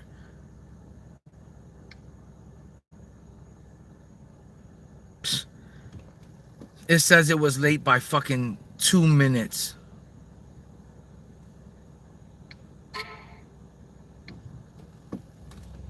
What ridiculous nonsense. Fucking over there bitching and complaining that he didn't get his Happy Meal on time that it was 2 minutes late. Get out of here. Like a grown man, a grown old ass, a fat ass man fucking complaining that his McDonald's is 2 minutes late and is this Happy Meal gonna be warm? Fucking man-child and shit. Maybe your broke ass should get a better job and more income so you don't have to order such gross ass food. Fucking crying like a little bitch. You want my food to be cold? Like, who the fuck do you think you are to talk to me like that? You're the fucking broke ass person that doesn't have a car to fucking drive to McDonald's to buy your nasty ass Mickey D's. Fucking fat bastard. And then you're wondering why you're fat, overweight, obese, and with diabetes and shit. It's because you're eating this fucking slop at 10:49 at night before you go to bed. Don't come at me complaining that, oh, you missed a turn and you had to make a U-turn and you're 2 minutes late. I'm gonna try to complain and see if I can get the food for free now because you're 2 minutes late. Fat fucking bastard. But he ain't gonna complain when this fucking slop gives him a fucking heart attack. Shit, man, it's ridiculous what this fucking world, what this fucking country, state has come to and shit. People complaining about the dumbest shit. Oh, my McDonald's might be cold now. I like my I like my fucking slop. I like my genetically modified, my genetically engineered food in a lab. I like it to be nice and warm and hot. I like it to be fresh. Fucking idiots. Complain about being 2 minutes late instead of complaining about that he's eating non-healthy fucking food. Dumb fat bastard. Yo, what up, Insano? Just out here working, man. Trying to get this night over with. I think I got like maybe another hour, hour and a half of work. And then I could head home and jump on the sticks. And jump on some MYTEAM. But that's all I'm doing is just working and trying to get home. But like I said, I think I got like another hour, hour and a half left out here. Hey, who won the Cavaliers game? I'm sure the Cavs won because the last time I saw the score, it was like 70, I think it was like 78-61. I'm sure the Cavs must have beaten the Pistons today. What other games were on? I don't think the Lakers were playing tonight, were they? All right, let's drive to a busier area and get some pings. That fat bastard like practically ruined my night. Oh, it was 2 minutes late. You must want me to get my... The food wasn't even ready when I got to fucking McDonald's. And just because I missed one turn and had to make a U-turn doesn't mean your nasty ass McDonald's is gonna be cold. Trust me, McDonald's garbage ass food lasts forever and it stays warm forever because it's fake food.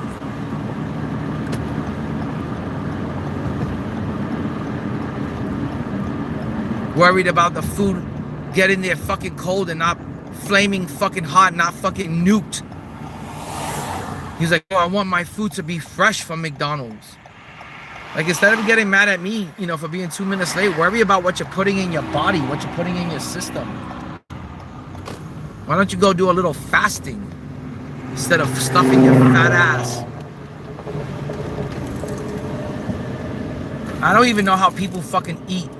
The only fast food place I eat at is like places like Five Guys, Shake Shack.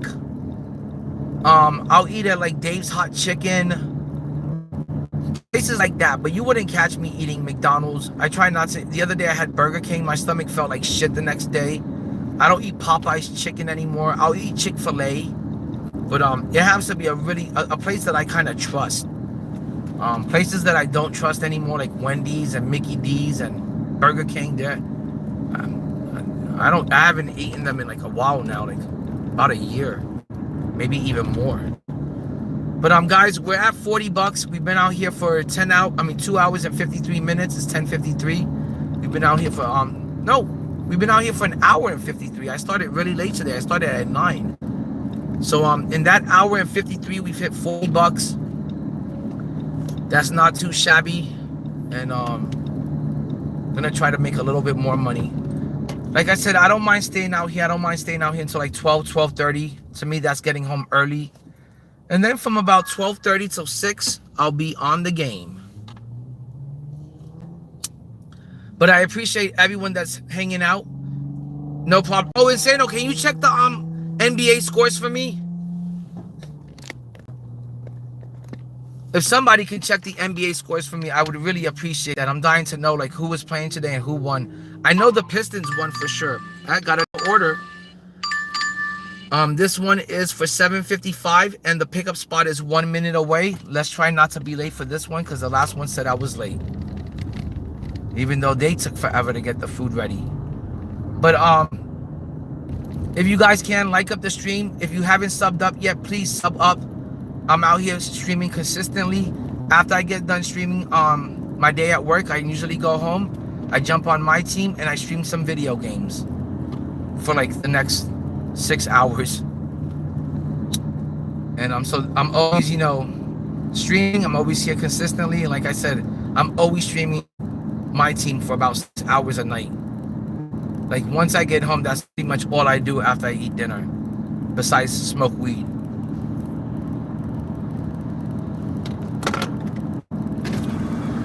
Well, I missed the U-turn I was supposed to take, so I have to make it up here.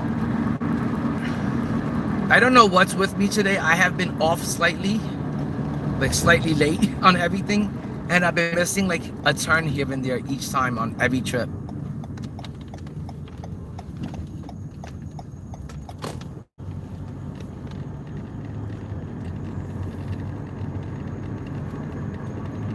Oh, that was J Rage. You know what? I saw Jay in here earlier asking me if you to play a game, to play against him later on tonight. And I told Jay if he wants to be a part of the community, if he wants to hang out and be a part of the 2K fam, that's more than, you know, it's all good.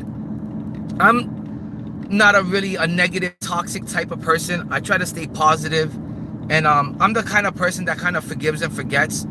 So if you want to just come up in here and be positive and hang out, talk about my team, talk about the NBA, you know, talk about anything really. You want to talk, you know, basketball cards, you want to talk about, you know, Marvel shows and comics, or, you know, movies, or anything like that.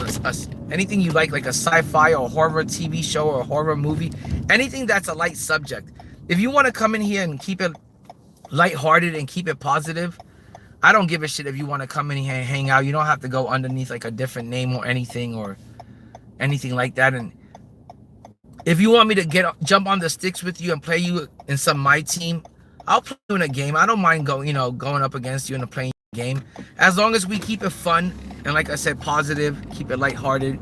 You know, there's no reason to get negative and toxic with a game that you love playing, with something that's supposed to bring you fun and enjoyment and entertainment. The last thing I want to do is make, you know, MYTEAM like something that stresses me out, you know, through negativity, and like something that becomes toxic, you know. And I think, you know, we should build like a community where, like, you know, it's great to be a showdown samurai and want to compete against each other and you know, beat each other up and be competitive. Like I said, I always like a good competitive game. I always like seeking out good competition. But let's not make it, you know, toxic. You know, let's not make it negative and stressful. Let's keep it positive. Okay, I gotta go over here to this Marco's Pizza. I don't know how, but they say Marco's Pizza has become the #1 fast food pizza in the United States. I still prefer Pizza Hut. I still like Pizza Hut over Marco's. Like, I don't know, there's something about the Marco's like crust that I don't like. My son really likes Marco's, but I don't like Marco's. Their breadsticks are pretty good, but there's something about the pizza that's just not hitting with me. I prefer the I still prefer Pizza Hut, and then I think I would take Papa John's afterwards. I'll be back, guys. Gotta pick up this order. Actually, I forgot, I kind of have to take you guys with me, or I'm gonna lose the hotspot. So here we are going into Marco's.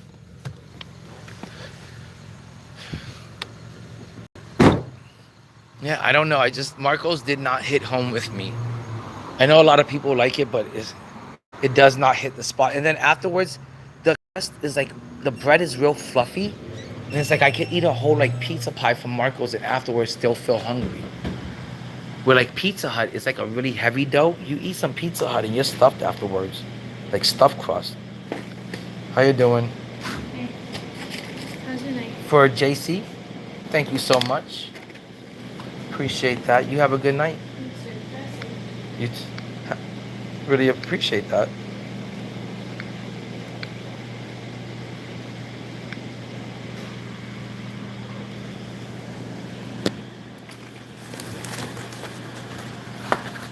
It's got a drink too.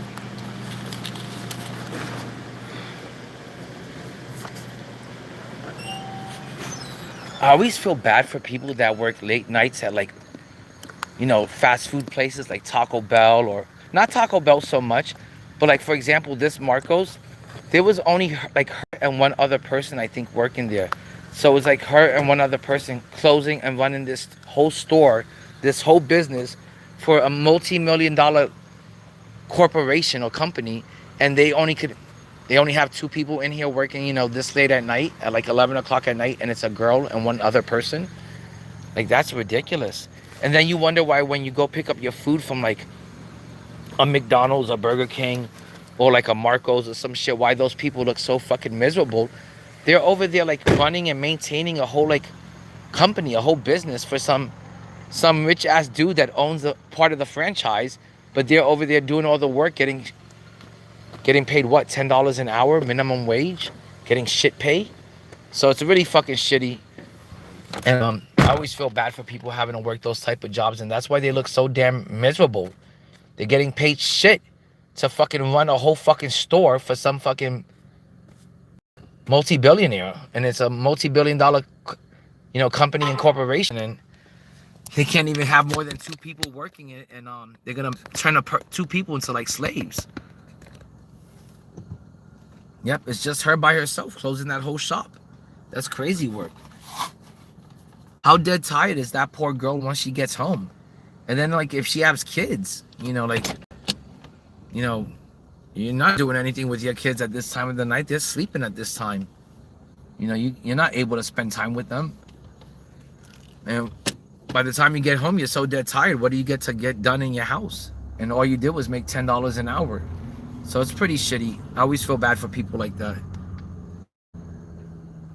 Especially for girls that have to work that hard for like that kind of shitty pay. That's why I do stuff like Uber and Uber Eats or Lyft and DoorDash, because you get to be your own boss, and at least out here you're your own boss. You don't have to hear anyone complaining or yelling at you or dictating what time you go into work, and you get to make $20 an hour, and you're your own boss, most importantly. But this is Orlando. This is the Curry Ford, and it says Dean Road. That's the area that I'm in right now.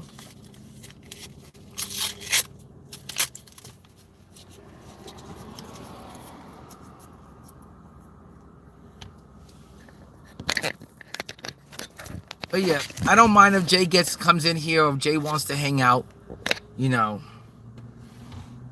I just always tell people, try to keep it positive. Try to be a positive part of the community. Don't be a toxic part of the community.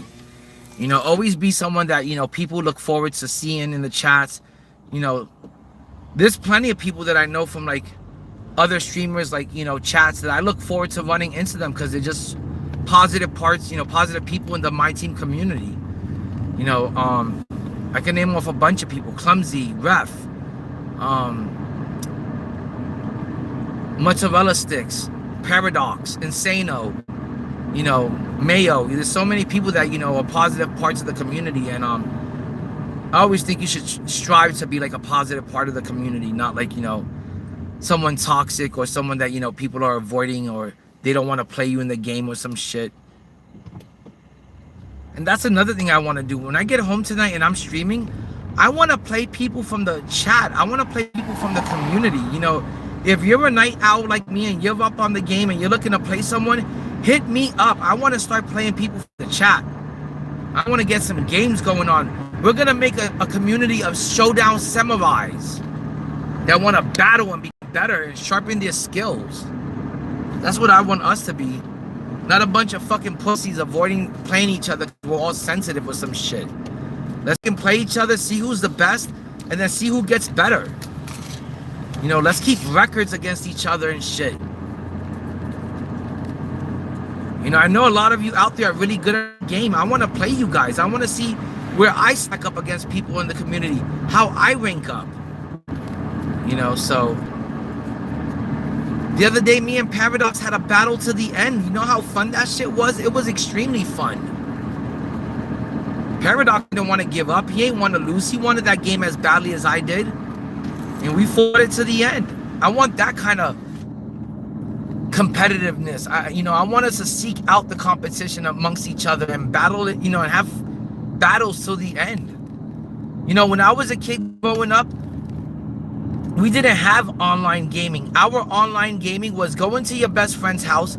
20 kids from the neighborhood would be fucking piled up in one fucking room. We'd all be taking turns on the sticks, and we'd all go at each other. We'd all be at each other's throats with Street Fighter, Mortal Kombat, Soul Calibur, Tekken. And we'd all be out there competing against each other and searching for the best competition from the other neighborhoods. But, that's what we were doing before there was online gaming. We were, competing against each other. And it just seems like nowadays, you run into people and you're like, hey, you want to play some Showdown? And like, all you hear is crickets. People don't want to play against each other. They're real sensitive nowadays. They don't want to compete. They have the biggest fear of losing to somebody they know. If I lose to somebody I know, fuck it. I don't give a shit. You're just better than me. And the only thing I can do is go back to the lab up, practice, and try to get better than you, and try to become better than you, and try to beat you on that rematch, and get my get-backs, get my win back.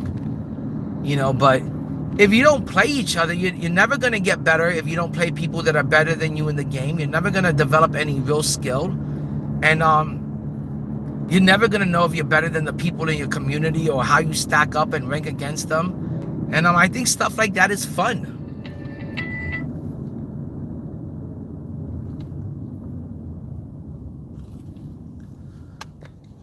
That was my boy Carlos calling. It's funny, when I'm streaming, everybody in the book hits me up. The second I'm not streaming, I don't hear from anyone.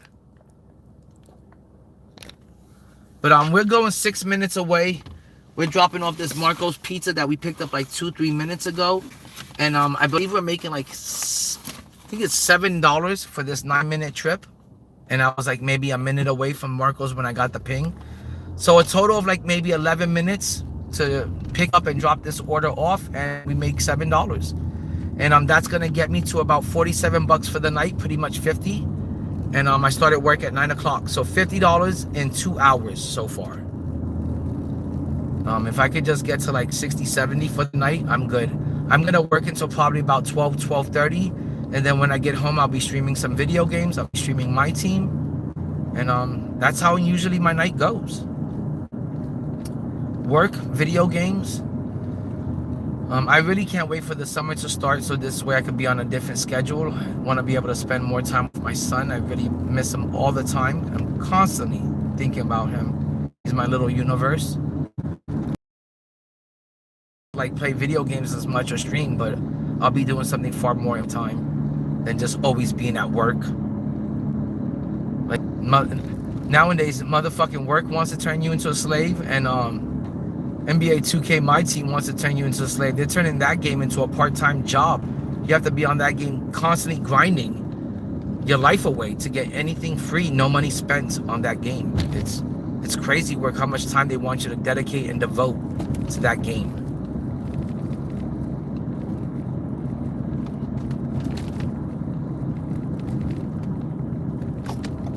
But the neighborhood that we're pulling into doesn't look like the best of the best type of neighborhoods, but it doesn't look like the worst. I'm not necessarily in a bad area, but I'm not necessarily in like the best area, like where I live and stuff.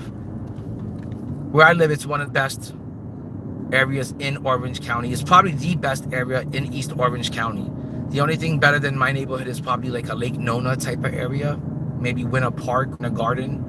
But you're talking about homes that are like $1 million to live there. And don't let me fool you, Indie2K is not rich. If anybody ever wants to drop me a dono, I am accepting donos for sure this year. Other years I didn't want to take donos from people. I felt awkward taking donos from people that I didn't know. I felt like I would have owed you guys too much for your donos. I wouldn't know what to do with some back then. And back then people like, people like Paradox, Paradox like on 4 different occasions was trying to donate like $100 to the channel.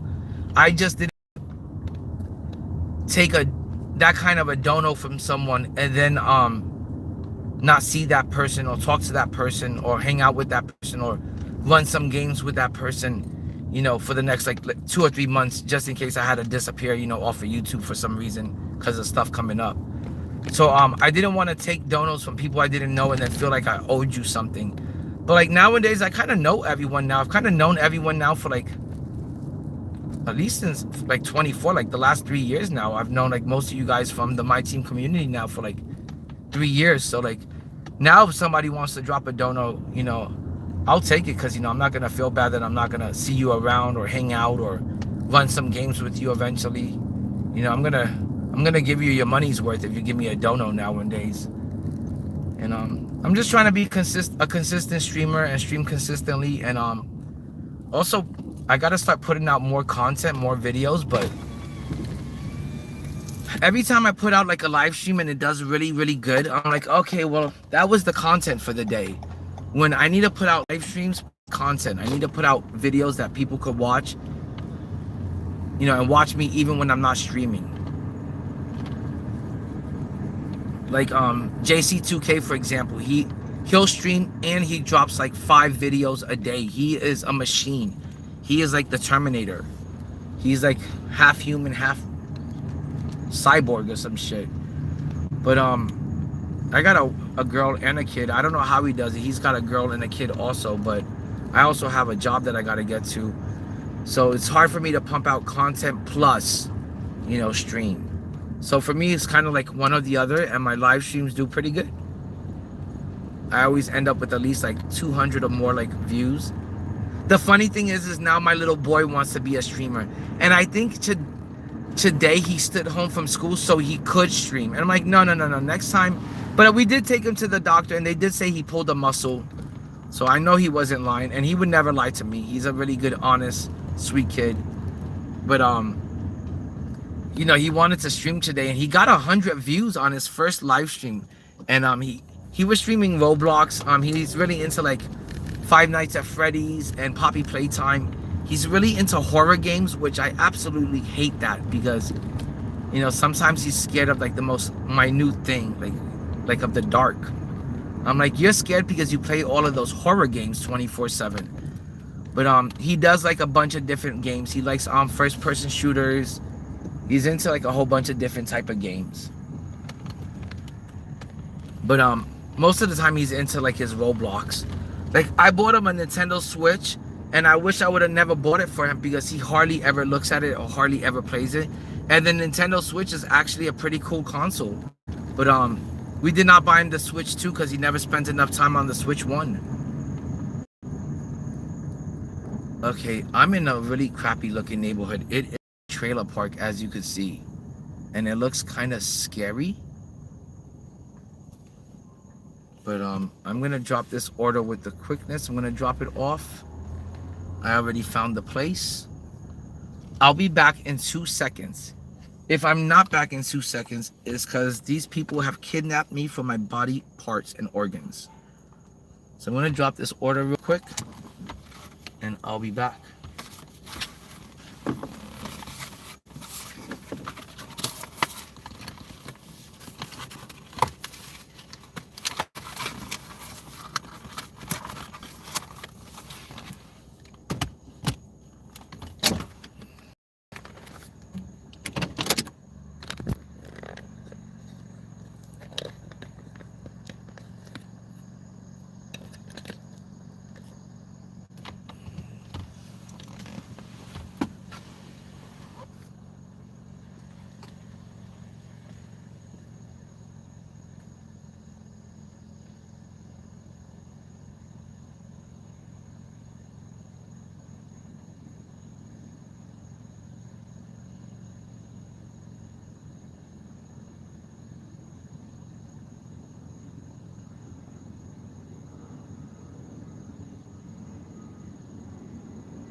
Okay, we're at 47 bucks.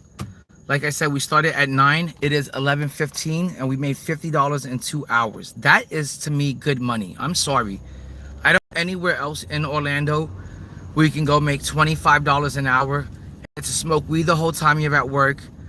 You're just going in a restaurant, out of a restaurant, putting the order in your car, and then dropping it off at its destination and delivering food.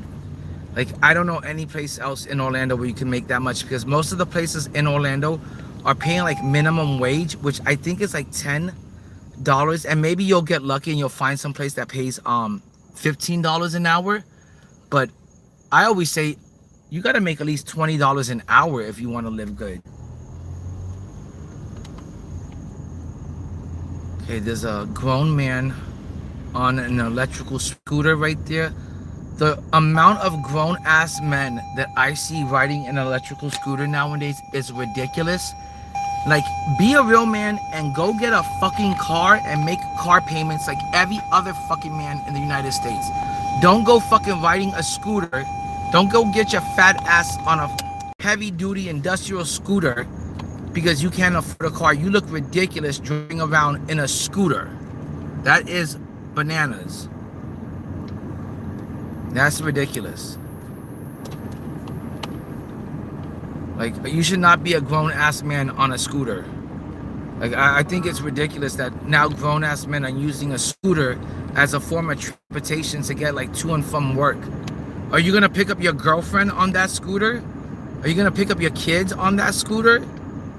Are you gonna drive in the rain on that scooter? Like, get the fuck out of here. You would not catch me dead riding on a scooter.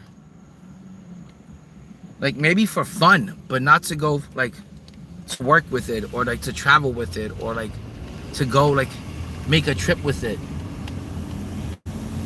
Like, that's ridiculous. These guys have to like fucking grow up and get a real job and be able to afford a fucking car and car payments and insurance, not driving around in a scooter. Are you gonna pick up your sick elderly mom from the hospital on a scooter? Like, no, give me a break. You gotta get a fucking car. You can't make it in this world nowadays without a car.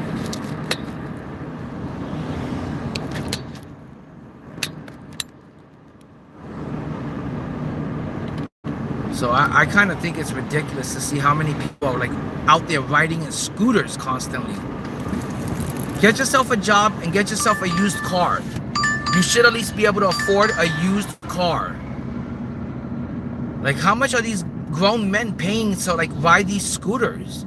And like, I don't even think they own the scooter. I think like you pay like a subscription on an app, and then you get to pick up a scooter wherever you see it and then drive it around, you know, to and from work. I don't know how it works, but you won't catch me dead riding a scooter unless it's for fun with my kid.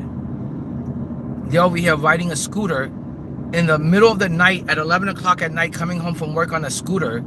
And then if I run into you, it's gonna be my fault. Now I gotta watch out for people on a scooter on the road or on the sidewalk or crossing the street, crossing the intersection. It's like, it's ridiculous. It's like, get a job and get a car.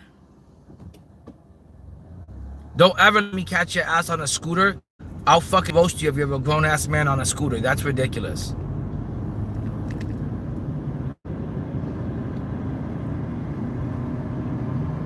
No, I'm not mad at scooters. I just think it's ridiculous how many grown-ass guys are riding around on them. I think it's funny. I think it's ridiculous.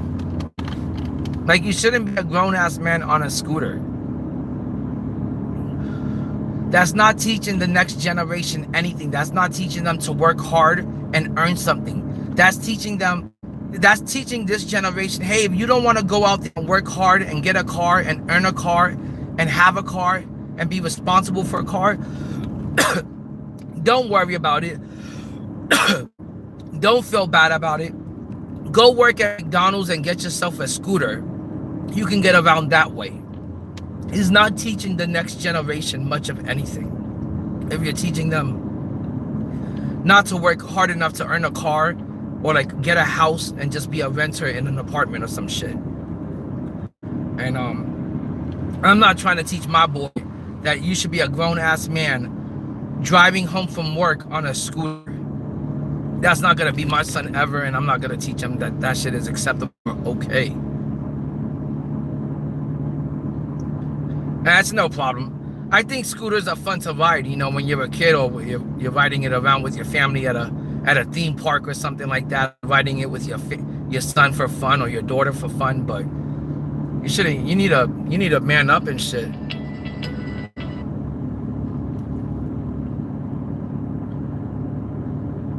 But I'm almost like done for the night.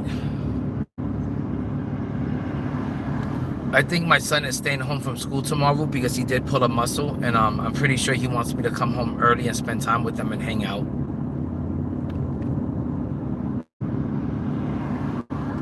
But I do have plans that once I get home, I'm gonna eat dinner, spend some time with my boy if he's still up waiting for me, and then eventually get on the sticks, get on my PlayStation 5, and play some MYTEAM for the night. I'm usually on the game for like 5 to 6 hours a night, and I figured if I'm gonna be on the game that much every night, I might as well stream it. And we are on the road to 5,000 subs. We just hit 2,000 subscribers recently, so we should be getting there soon.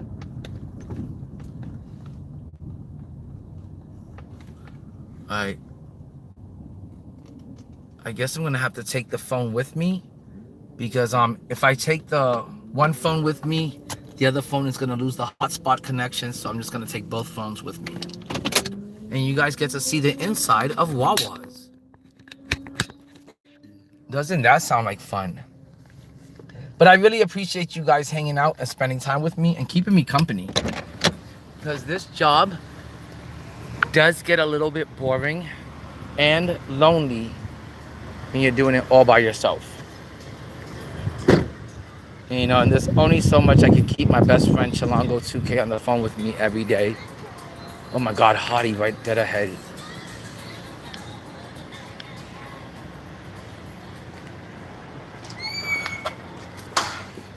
Let's pick up this order and let's be like kind of incognito and discreet, because people they hate being recorded. They don't even want to know they're being recorded. So I just pretend I'm on my cell phone.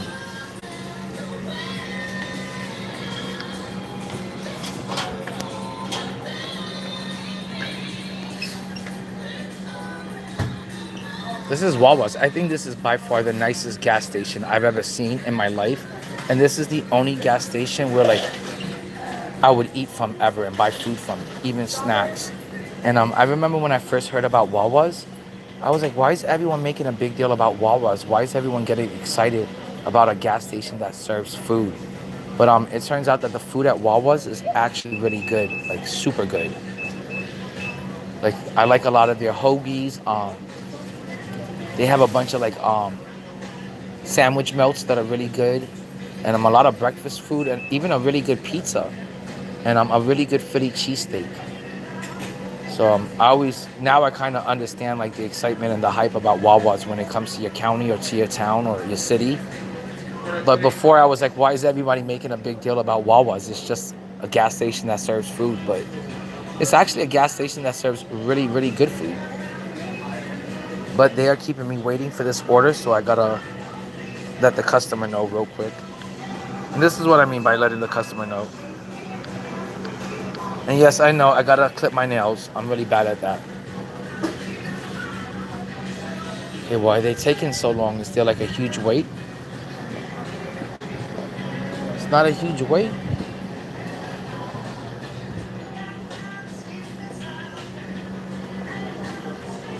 It says I'm supposed to pick up this order by 11:24 and it's 11:23.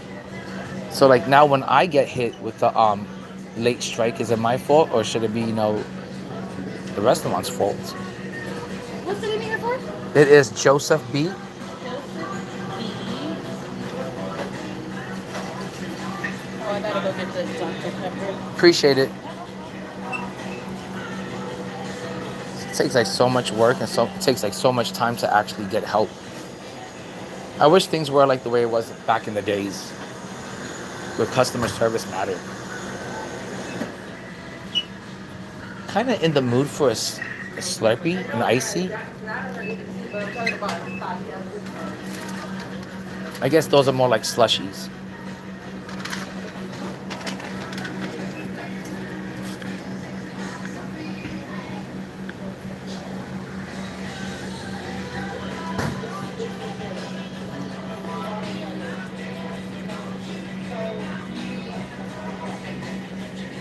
Oh my God, I got a bunch of stuff to carry. All right, I'm gonna put one phone in my pocket.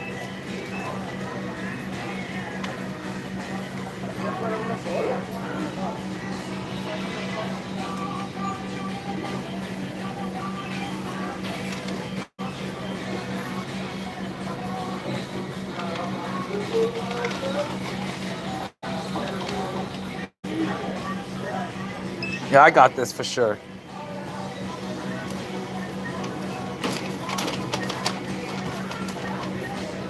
There you go. That other drink isn't a part of it? No, for Blake. Okay, thank you so much. You have a good night. You too, man. Appreciate it. See, and that's good customer service right there. And that's what I appreciate, you know. People that are gonna give you good customer service, be polite and respectful, you know.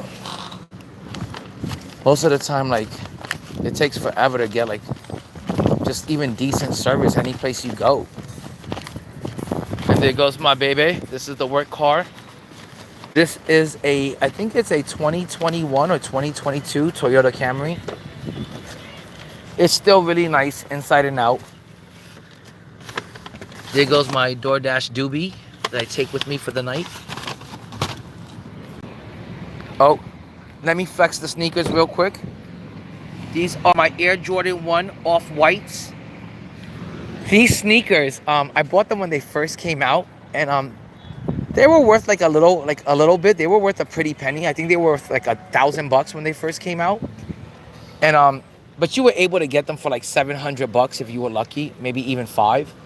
And I didn't think nothing like they were gonna become highly collectible. They were some of the best Air Jordan 1s that I ever seen in my life. But then the guy, I forgot his name. What was the name of the designer? He passed away from COVID when COVID was, you know, hitting everyone. And the sneakers went from being worth, you know, about $1,000 to being worth about $5,000. Now that sounds great and all, but the problem is for like the last 8 years, I've been wearing these sneakers as my daily sneakers. So mine are completely beat up. They still look really cool. And they are really cool. I still love them. They're still like the best looking Jordans ever. They have that vintage, worn out, beat up sample pair look, and it goes really good with like ripped jeans. But I don't think they're worth $5,000 anymore because, you know, I've been wearing them for like the last 8 years.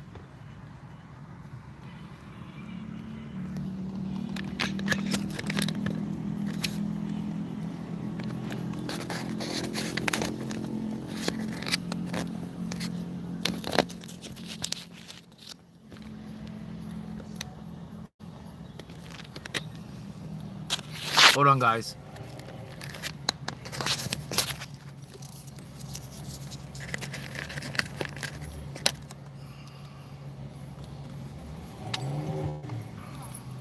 I gotta confirm this order and shit. Alright, and we are on our way.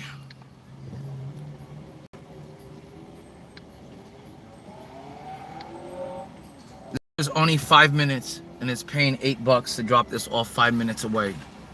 So it just keeps adding up. It's time for me to stack up real life money the way I stack up MT and MYTEAM.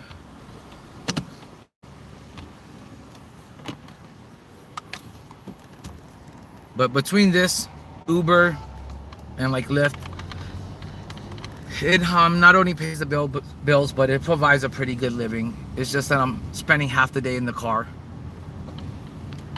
And then the other half of the day playing video games.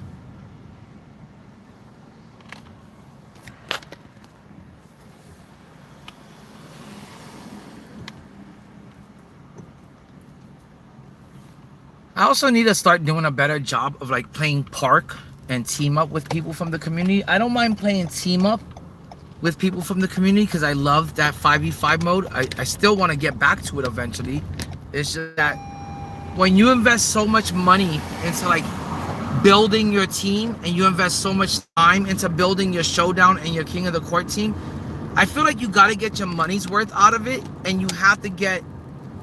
For me, if I'm gonna spend money on a team to play showdown with, a team to play king of the courts with, I gotta get my money's worth out of that, and I gotta play as much showdown. I gotta get 200 wins per season. I gotta, tier 2 and king of the courts consistently.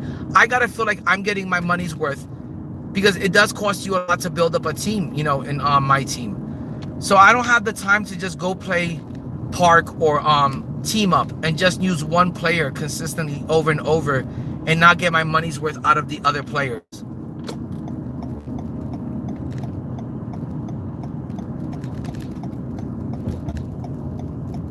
So that's why I play like so much showdown, because showdown is my favorite mode. I want to say king of the court is my second favorite mode, and then team up, which I haven't had a chance to play really, is my third, but not had a chance to play it. But I want to start running some games of team up, especially with people from the chat.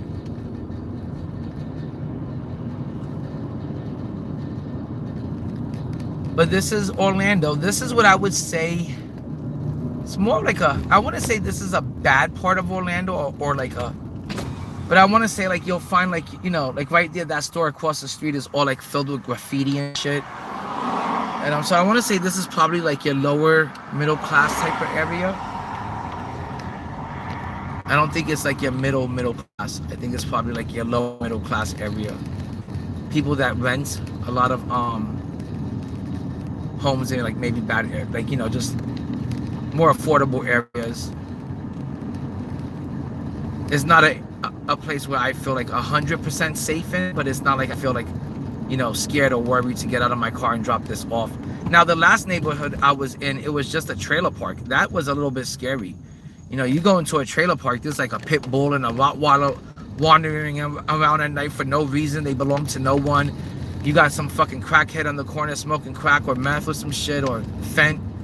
So yeah, that last area was pretty scary, but this one doesn't look bad.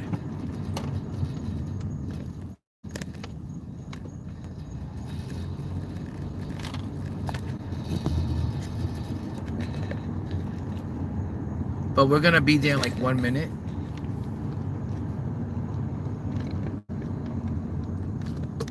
Ooh, I'll put my brights on. I'm the type of person that loves to drive with their brights on.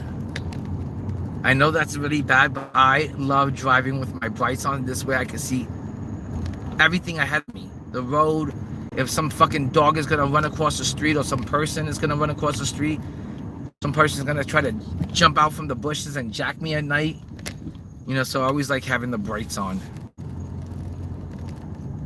Makes me feel a little safer. But yeah, it looks like a maybe lower middle class neighborhood. Not the best, not the worst. Probably somebody just getting home from work. They're dead tired. They don't feel like cooking a home cooked meal that's gonna take them an hour to prepare. So they're just ordering some food out. Some of the homes here are pretty decent looking, I guess. I wouldn't move into this neighborhood, but I guess some of them are pretty decent looking. But that's just me, not trying to sound like a snob or anything. Most of them look like they have pretty decent cars in their driveways. But it's not a neighborhood that I would feel like that I would say I feel 100% safe in it or something. I feel about 8% safe.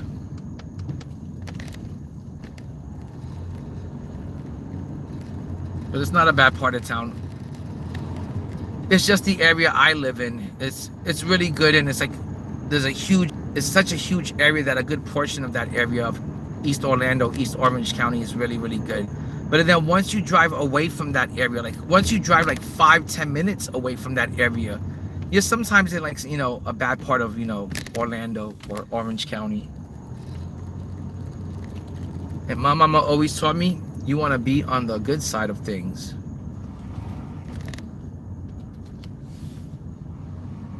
Yeah, doesn't look like the best of best neighborhoods. 7807 is what I'm looking for. says it's further up, maybe. Yep, right here.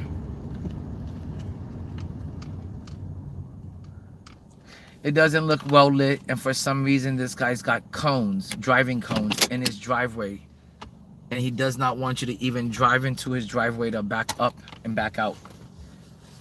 It's got like driving cones in there. Now you can't see them, but it's pretty weird. All right, give me 1 second. I'm just gonna drop this off, guys, and I'll be back.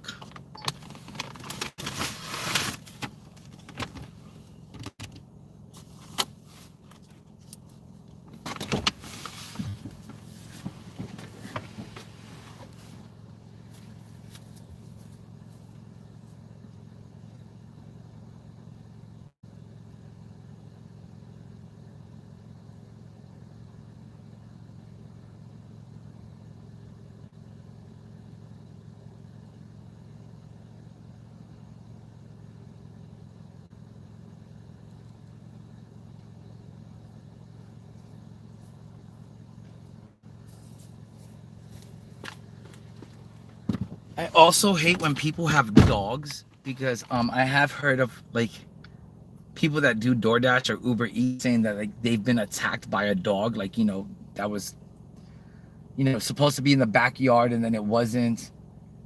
And I was like, that's the last thing I want to happen, is to, you know, drop off some food on someone's property and then their fucking dog comes in, take a chunk of my leg or some shit.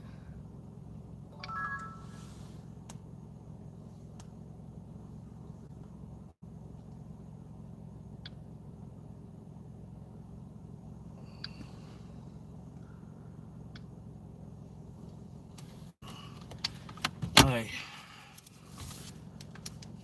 Well, $51. I'm gonna keep on going. I'm trying to get to 60 or 70 tonight. That'd be nice. And like I said, I was gonna work until 12:30, and it's only 11:30. So I'm gonna just keep pushing forward, keep making some loot. It always seems to make my girl happy. And then around 12:30, I'll probably call it quits, because usually by 12:30, then I've got like the biggest itch to get home and play some video games. And usually by 12:30, I'm absolutely starving, and I can't take it any longer, and I usually want dinner by that time. So by 12:30, I'm most likely gonna get off the road, head home, eat dinner, and then jump on the video games. And try to go to sleep early today, because my boy's gonna be home tomorrow, and I'm gonna have him for the whole day. So I want to make sure I wake up early instead of sleeping throughout the whole day, which means I can't be out here all night and working and stuff. Because if I really wanted to, I could be out here till like 6 in the morning, just dropping off, you know, food, because people will stay consistently ordering food like throughout the whole night. They'll, you know, be ordering food. So if I really wanted to, I could just stay out. Technically, I could just stay out here dropping off food all night and then go home at 6 in the morning. But I don't really like pushing myself that much. You do too much of that and you're just gonna burn yourself out and wear yourself out. So usually I try to call it a night, like around 12:30.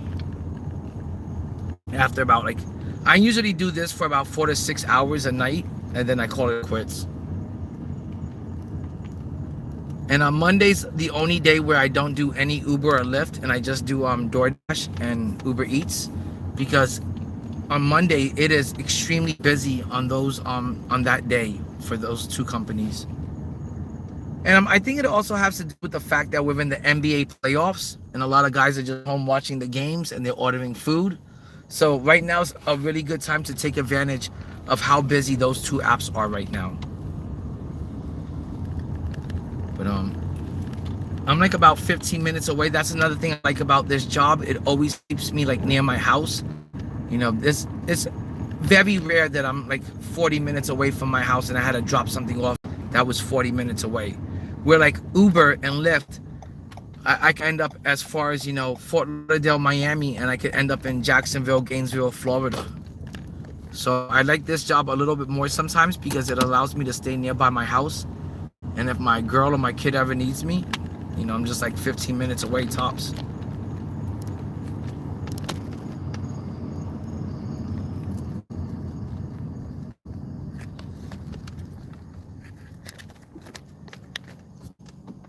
I don't know what's going on with these speed bumps in this neighborhood, but they're not even called speed bumps or speed humps.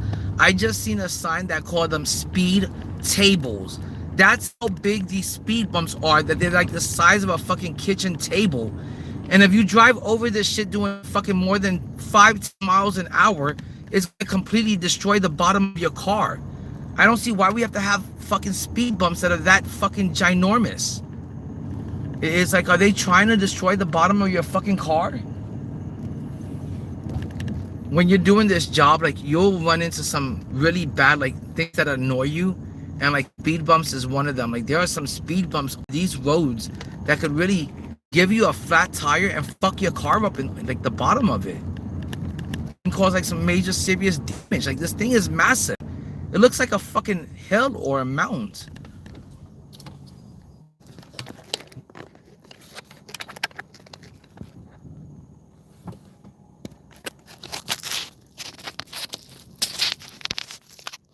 Alright, let's try to get out of this neighborhood. I'm gonna spark up this joint and let's see if we get another order. I'm at 51 bucks. I would like to stop at like 71. Hopefully I should be able to make another 20 in this, maybe next hour. I've been averaging, it says 22 an hour. Not too bad.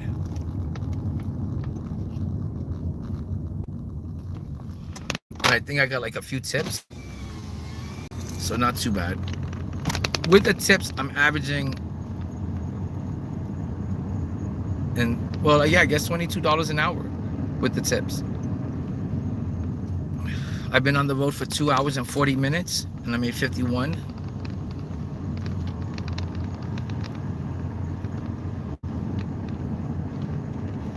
But hopefully it stays busy. UCF, the college campus, has like 95,000 students on it this year. So it stays busy with like deliveries until like 2 in the morning easily.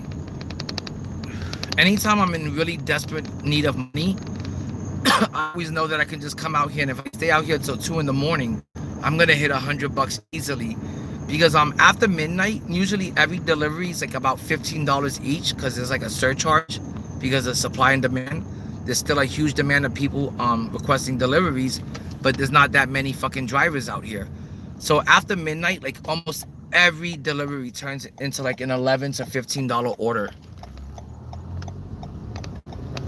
But we just got that dropped off. We're gonna head back to where I live and just start heading home. Just this way, at the end of the night, I'm closer, you know, I'm even closer to my house than I am now. But I still have the app on, so if something pings me, I'm definitely gonna take it. But I really do appreciate everyone that's been hanging out.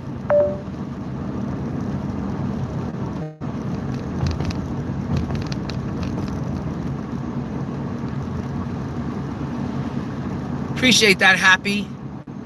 Oh, what up, Bo? Yeah, that is really good pay, Bo. It is. And it's not bad. Especially like in Orlando. In Orlando, like the average person is not making $20 an hour. The average person is hopefully making $15 an hour. But I want to say the average person in Orlando is making about $10 an hour, 10 to 15, anywhere between that. So the pay isn't good. So if you can find a job where you're making $22 an hour, I say take it and run with it. Take it and hold on to it and make the best of it. And this job does pay pretty good. It's just that it keeps you in your car all day, and I want to say it kind of keeps you away from your family. But that's every job. If I wasn't sitting in my car, I'd be sitting in the office. If I wasn't sitting in the office, I'd be sitting in some building. You know, so would I love to be in the comfort of my own house with an at-home job? Yeah, I would love to find an at-home job. That'd be the coolest. It's just getting a work from home difficult nowadays.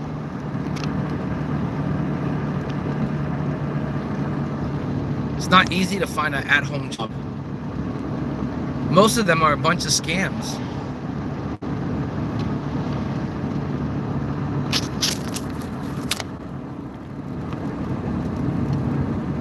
But I'm heading home, but I want to see if while I'm heading home, if I get any other pings or any other orders. I'm sure I'm going to get one. It's just that this time it's like there's a lot more waiting time in between deliveries when it gets late. During the day, you're gonna get order after order during the day and stuff, but at nighttime, you know, you gotta kind of like wait a little bit in between orders. So right now we're just gonna wait and see what we get. Let me go down this road so I can get away from the copywritten music. And now he turned it off. But yeah, I didn't want to sit by that guy and while he was blasting music. But I should get another ping, especially once I get towards my side of town. There's a bunch of like restaurants there that are still open. And once I buy like the UCF students, they're up until like 3, 4 in the morning on a daily. It doesn't matter if it's Monday or fucking Saturday, they're up. And they're always ordering like the most oddest shit at night. You know, they're just up smoking weed the whole night, getting drunk and high. And then they got the munchies at like 3 in the morning. They're ordering DoorDash. They're ordering Uber Eats. And that's how you make your money.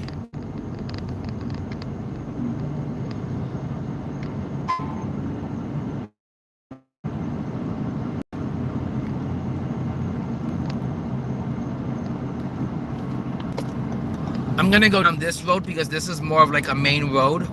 So you get to see like more different parts of Orlando. This is Goldenrod. And it's another main road, and it's gonna connect to an even bigger road, which is East Colonial, East 50. And there's always construction going on these roads.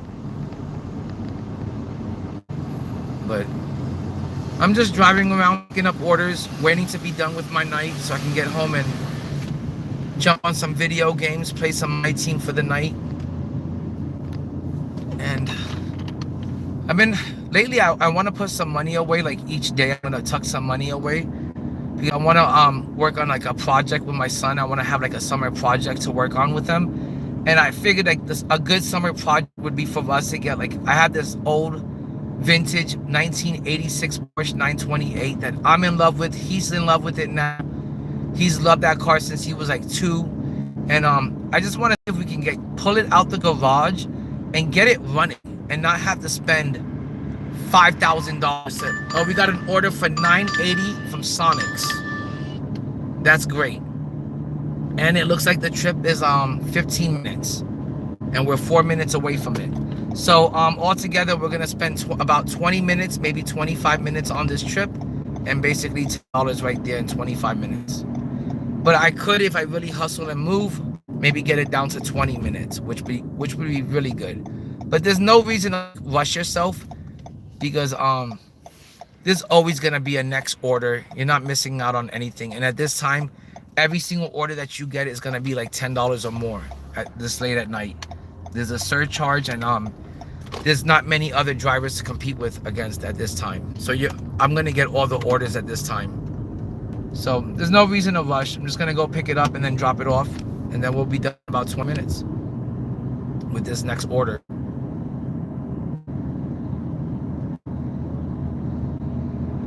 But again, guys, thanks for hanging out. I really appreciate it.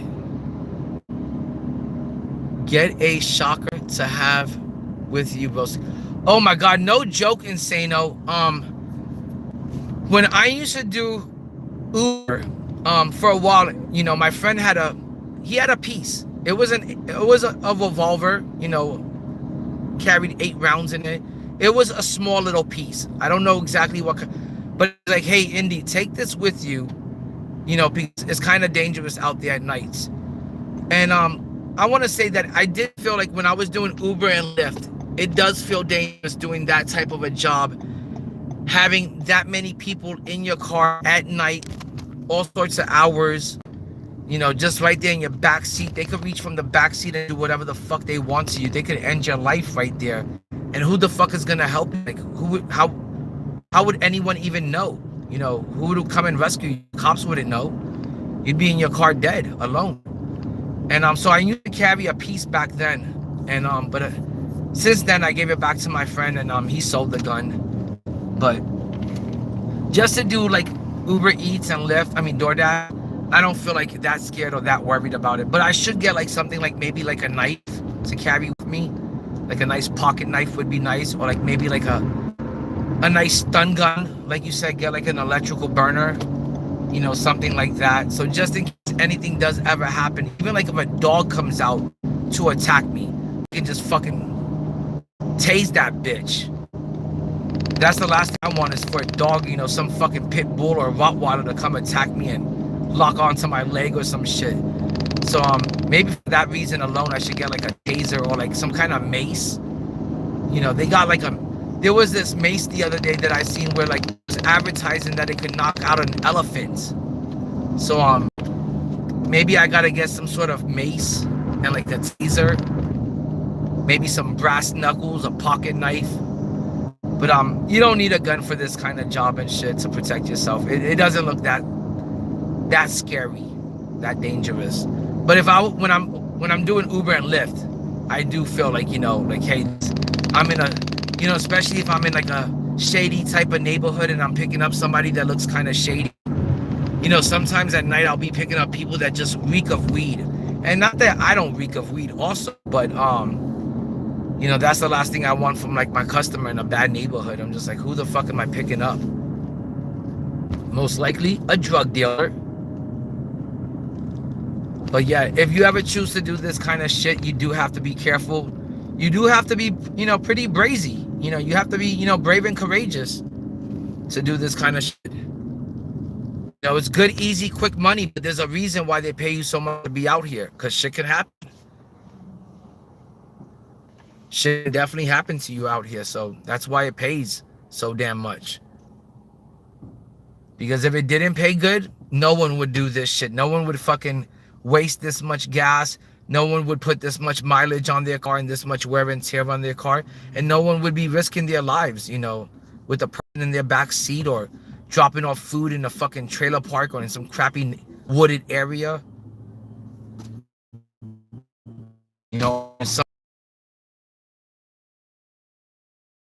good neighborhoods, good parts of the city of Orlando. You got to remember, people that don't have money to use Uber. They don't have money to use Lyft or get food DoorDash to their front house. So most of the time I'm in good areas, good neighborhoods, and I'm dropping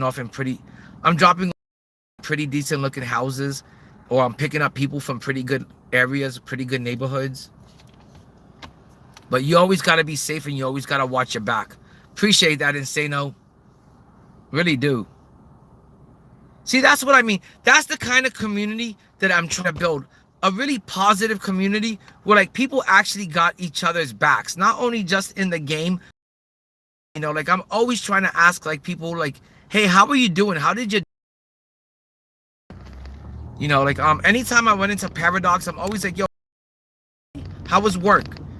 You know, because I really do want to, you know, hear like, how was your day? You know, is everything all good with you? You know, and say, no, how was your day today? Did you have a good day? You know, how was work? How was school or something? How's the family? You know, as much as I love MYTEAM, you know, this year the game really hasn't like put out too much content or given me too much. Before, I could just talk about MYTEAM for like 6, 7, 8 hours straight, because they used to give us so much content to talk about every fucking day, every week. 2, 3 times a week, dropping content on a Tuesday, drop content on a Wednesday, Thursday. They would drop content on a Friday. They drop content on a weekend, events.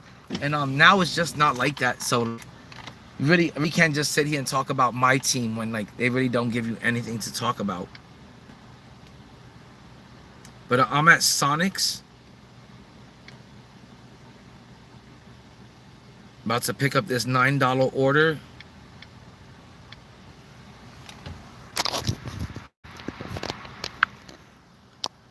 Sonic's is that one restaurant that like brings the food to you. You like, it's like it looks like an old-fashioned like type of like 1950s like diner type of thing. And you go up to like this speaker and you order your food, and then the waitress, she brings you the food like on roller skate. Like she brings it up to you while she's like roller skating towards you. So it has like this 1940s, 1950s like drive-in movie theater, or like drive-in, I guess you would call it fast food place. It's pretty cool. It's got like a vibe to it. They got really good milkshakes. And pretty good food. I've never heard anything bad about them. This person is ordering a milkshake. at midnight, this milkshake has got to be costing them like $20 to $30 just to get this milkshake delivered because I'm making $10 off of it. How Any you? pickup orders, you have to park and come inside, okay? Oh, you do? Yeah, but wait. What one is it? If I have it right here, I'm gonna grab it for you. It is 2 orders, Campbell and Big T. No, I don't have those ones ready. Okay, I'll come in. Okay, so I got 2 orders now, one for a Campbell and the other one for a Big T. That order sounds like it could be a little bit hood, but apparently you have to go in if the order isn't ready.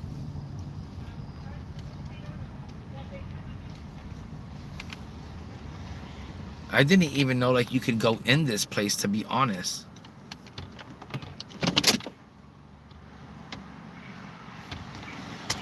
Okay, I'll take you guys with me. This is also my first time going into Sonic's. I always thought like you had to just like wait over here and let them bring you out the food. I didn't know you can go inside. Smells really good out here. Like, it's making me super hungry. And also Sonic's has like these really good like drinks. It's got like these like bobo stuff in it, but they got strawberry, the berry, and the mango peach is the best. Like if I had time, I would sit here and order one. But let's see where the entrance is, because I didn't even know you can go in here.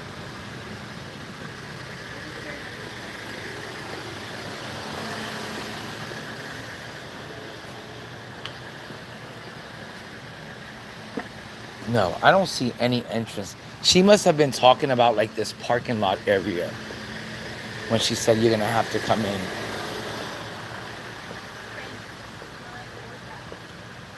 I guess I could wait over here for the food, but it looks pretty dirty. Like these tables look so rusty that if you sit on them, you're gonna need a tetanus shot. That's how rusty it looks. Like putting these kind of tables out here was a bad idea. Putting this out here in the floor of the heat, sun, and rain. You sit on this bitch, you're gonna need a tetanus shot. The other way, let me see. I don't think there's anything on the opposite side. No one's saying no. On the opposite side. Oh. Oh, I got to actually come in here. Yeah, you're allowed to come in here. I know that. I know the app says not to, but like sometimes we're just too busy. We cannot go out there. No, I appreciate that. All right, Big T has this. Okay, that's it for Big T? Yep. Okay. And then this is Campbell. All right, let me start up the order. I'm gonna leave it right here. You can grab it. You have your receipt. Mine. And then these. You said is this one for Campbell? Yep.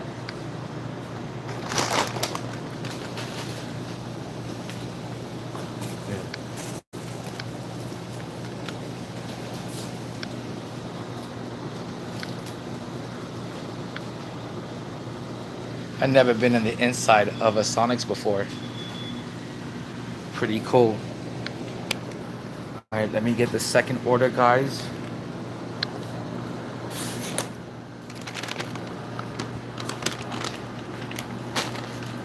And the second order for Big T is just this drink.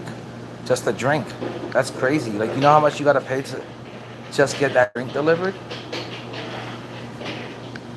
But yeah, guys, this is the inside of Sonic. I can't believe they let me back here. It's actually pretty cool. It doesn't normally look like this. I've been busy for the last. Oh, I just think it's cool that I'm even back here. Thank you so much. You have a good night. You too.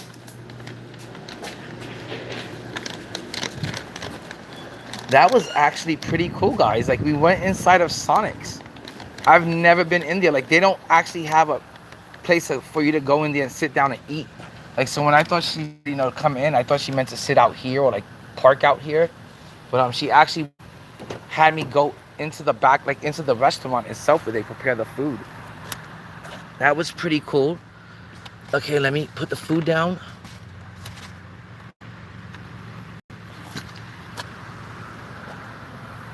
But that's Sonic's, guys. And let me tell you, out of all the fast food places that I've been to, this was definitely the cleanest. It was really clean in there. It did not look nasty. Like McDonald's, the floor like is so greasy. I don't even know how people are walking on it without slipping and busting their ass. And it's so dirty and greasy looking, it makes you not even want to eat there. But this Sonic's was really clean in there. That's a place where I would eat at, because I just got a personal, like, just got into, like, you know, the back of the store, inside the store, and I just got to personally see that they have a clean establishment. So I definitely would trust eating at this place from now on. It was really clean in there. She thought it was looking bad, but it wasn't. All right, let me put the phone back.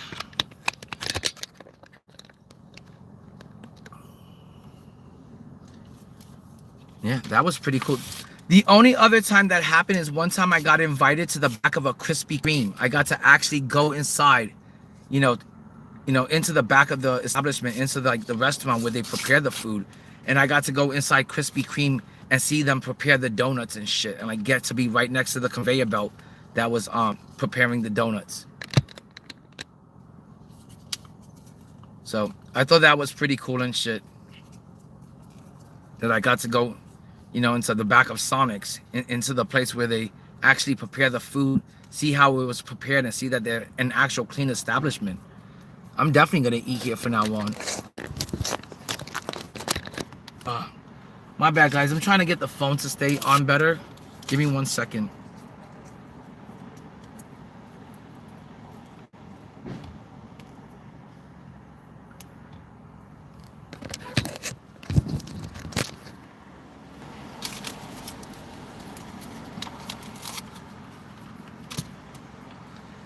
And there goes the Sonic workers taking a smoke break, just like I'm gonna do. But I'm gonna be taking a much better smoke break.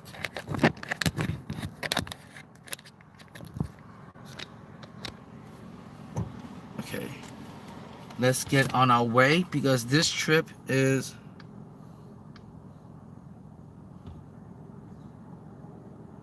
let's see, this one is a total of like 15 minutes away. There is 2 parts to this trip. The first part is 8 minutes, and it looks like the other part, the second part of the trip, is another 8 minutes. So it is a 16-minute delivery in total, but we're making $10 on this one run, on these 2 runs. So not too bad. I was supposed to go the other way.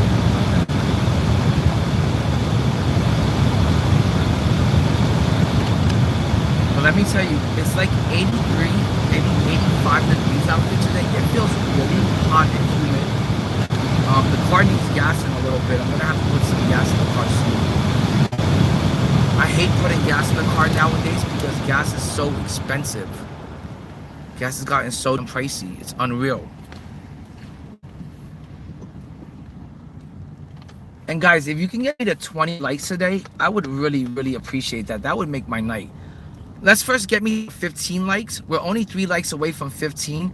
But if everyone could like up the stream and get me to 20 and sub up, I would really appreciate that, guys. It would make my night. I've been out here consistently the last week, and I've also been live streaming all the videos that I've been playing every night as soon as I get home from work. For those of you that like sports games and that are into, like, you know, NBA2K26. And anyone that's into basketball really can just enjoy this channel. And anyone that's into comic books, I really enjoy like a whole bunch of different stuff. I'm into like Marvel TV shows and Marvel movies. I'm into any sort of like sci-fi or horror type of show or movie. So if you're into those type of things, you know, let me know. But sports-wise, I'm really into basketball and boxing. And video game-wise, I'm into like sports games and fighting games. Like, I still love Street Fighter. I still love Mortal Kombat, games like that. The game that I've been playing mostly is just MYTEAM. It's just 2K. But if there's anything you guys want to talk about, just let me know. I'm also really big into conspiracy theories. I love conspiracy theories.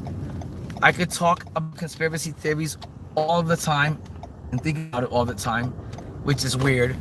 But my son is not a big fan of them. He gets kind of scared and spooked out of all of these reports on the news about UFOs and aliens and stuff. I don't know if you guys heard, but the government announced a new type of like Amber Alert, a new type of warning system, and it was called the Anomaly in the Sky system, the Air Anomaly Alert.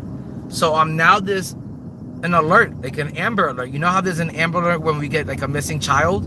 Well, now there's an alert that you're gonna get on your phone for unknown anomalies in the air alert. Which, what the fuck does that mean? Does that mean there's a UFO in the sky? Does that mean there's an you know, a jet plane from a different nation, a different country that's not supposed to be in our airspace? Like, what does that exactly mean? Does that mean a weather phenomenon? Like, so I'm always really big into like conspiracy theories, and if you want to go down that rabbit hole, I'll go down that rabbit hole with you. But I find it that going down that rabbit hole sometimes gets a little creepy, a little scary, and a little weird. And like nowadays with all the shit that's on TikTok, on Facebook, on YouTube, on the news, I don't know what to believe. And so nowadays sometimes I tend to like stay away from so much conspiracy type of like content. I'd rather just bury my heads into sports and video games and not have to worry about it if there's some sort of creatures from other planets or dimensions, visiting us now. I'd rather just pretend it doesn't exist yet, or they're not here yet, or it just doesn't really exist, or it's not happening. Hold up, guys. I gotta plug the phone in because it looks like the phone is going dead. But I am on the interstate, so I'm gonna be real careful about it. I just don't want the phone to go dead, and then that would end the stream, and that would be bad for the stream.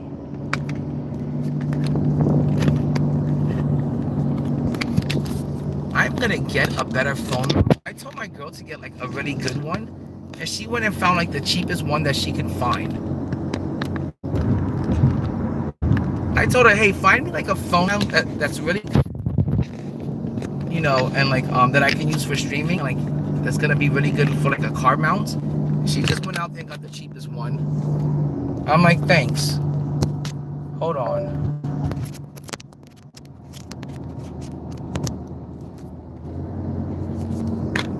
It really is like the constructed fucking phone mount. Okay, I got it. I know I'm always complaining about my girl, but I do love her, and she does, she does come through.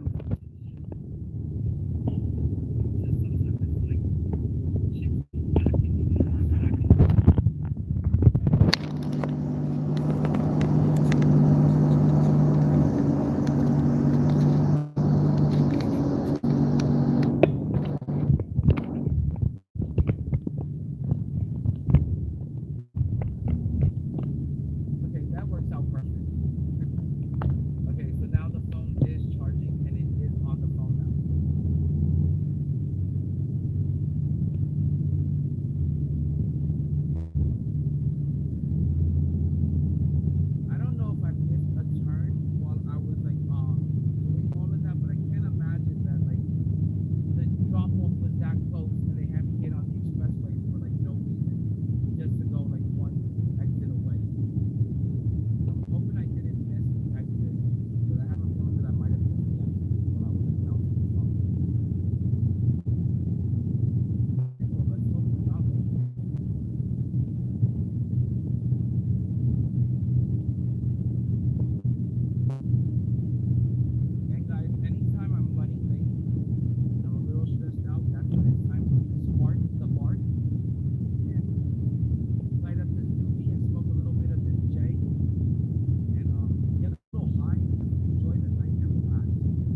if 2K wants to spit me out of 100 and really like surprise the shit out of me, really shock the shit out of me, I'd be like, wow, I just pulled a 100.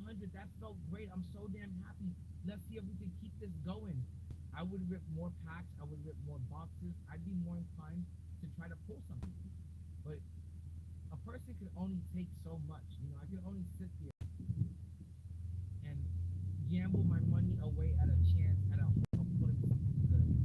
You know, after a while, it just feels like they're starting to scam me out of money. I'm starting to feel like an idiot for being the person giving them my money for no reason and not getting anything in return. So when I start feeling like I'm not getting my money's worth out of something, that's when I stop spending. And for a video game to be so expensive as a form of entertainment, you have to be making me feel like I'm getting my money's worth. I have to be feeling like I'm getting so much fun out of you on a consistent daily basis that like it's worth my money. It's worth me giving you 10, 20, $30 a day. You know, I'm having so much fun on it. And I look forward to playing it. But if I'm gonna spend 10, 20 bucks a day and rip packs and I can't even pull something decent, then what's the point?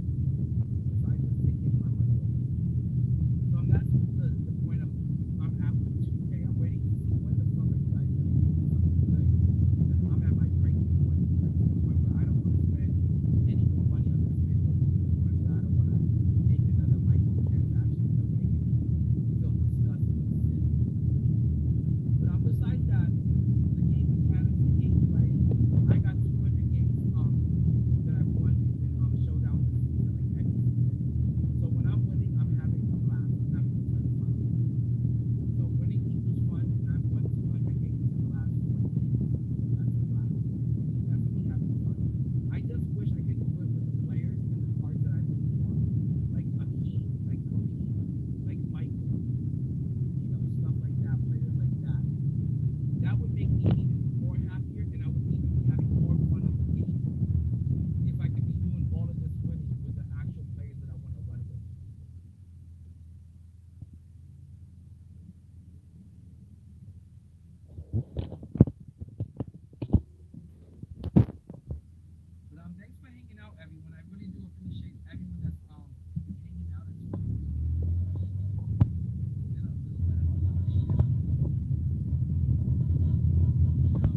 name doesn't sound good at all.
Okay, this order was kind of weird. It was to a person named Big T, and he had only ordered like a slushy or Slurpee from Sonic.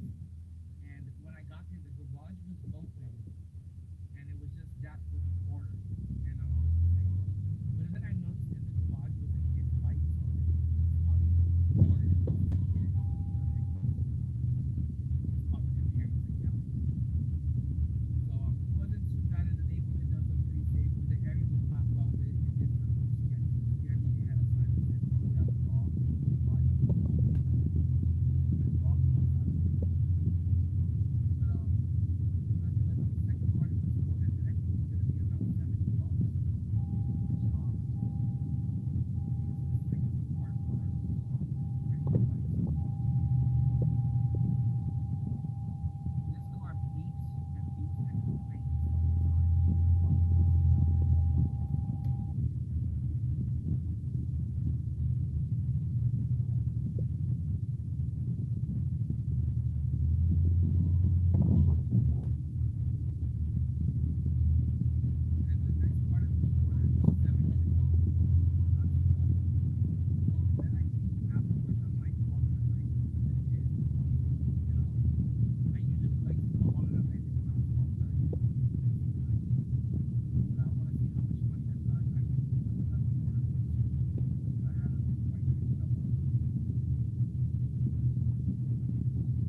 so good that the other day when I won 11 games on stream, that was huge. And then the day before I won 8 games in a row on stream, and then last night 4 games in a row on stream. That makes me feel so good. It makes me feel like a champ. Like winning streak on Showdown. To me, that's huge. To me, I know I take the game too seriously because it means a lot to me, but I always feel like I got something to prove when it comes to this game. Like I'm trying to prove to the game. Okay, I'm pretty good at what I do. I'm not saying I'm the best, or else I would be preaching in the court and being like ego. But I think I'm pretty good at this. I think I'm above average, more than just a casual player.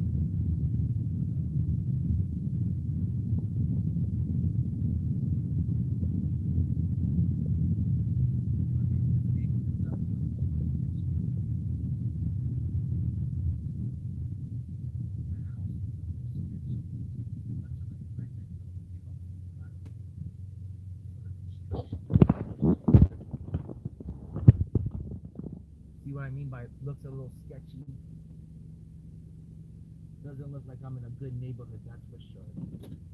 But they got DoorDash. They're able to afford to get this delivered. They must be, hopefully, hardworking, law-abiding citizens. I'm just gonna drop this off at the front door and then run back to the car. Actually, I'm just gonna leave the phone. I should take the phone with me. I'll be back. Hopefully.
customer support on these apps is like so bad. Give me 1 second.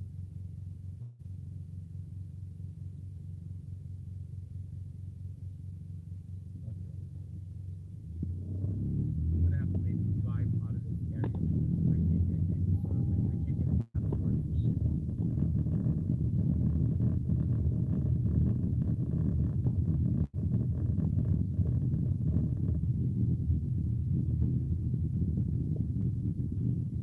See if I get like better internet reception out here. Give me 1 second.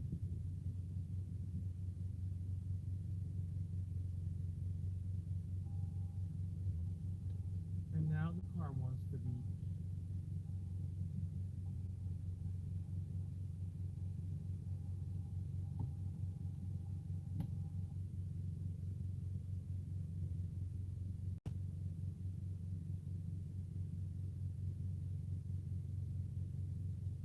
Okay, I'm gonna reset my phone, but I think that would like since I'm using my phone as the hotspot, it may take out the stream for a second. But I think I'm gonna have to do that.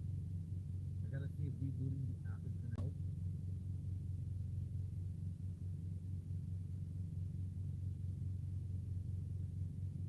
They have no customer service.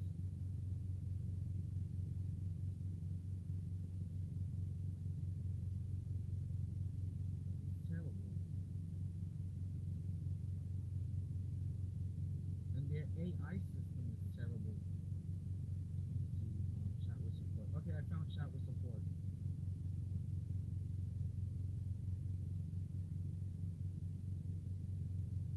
Okay, they're fixing the problem right now. That's great. It took me forever. There's even another section for app problems.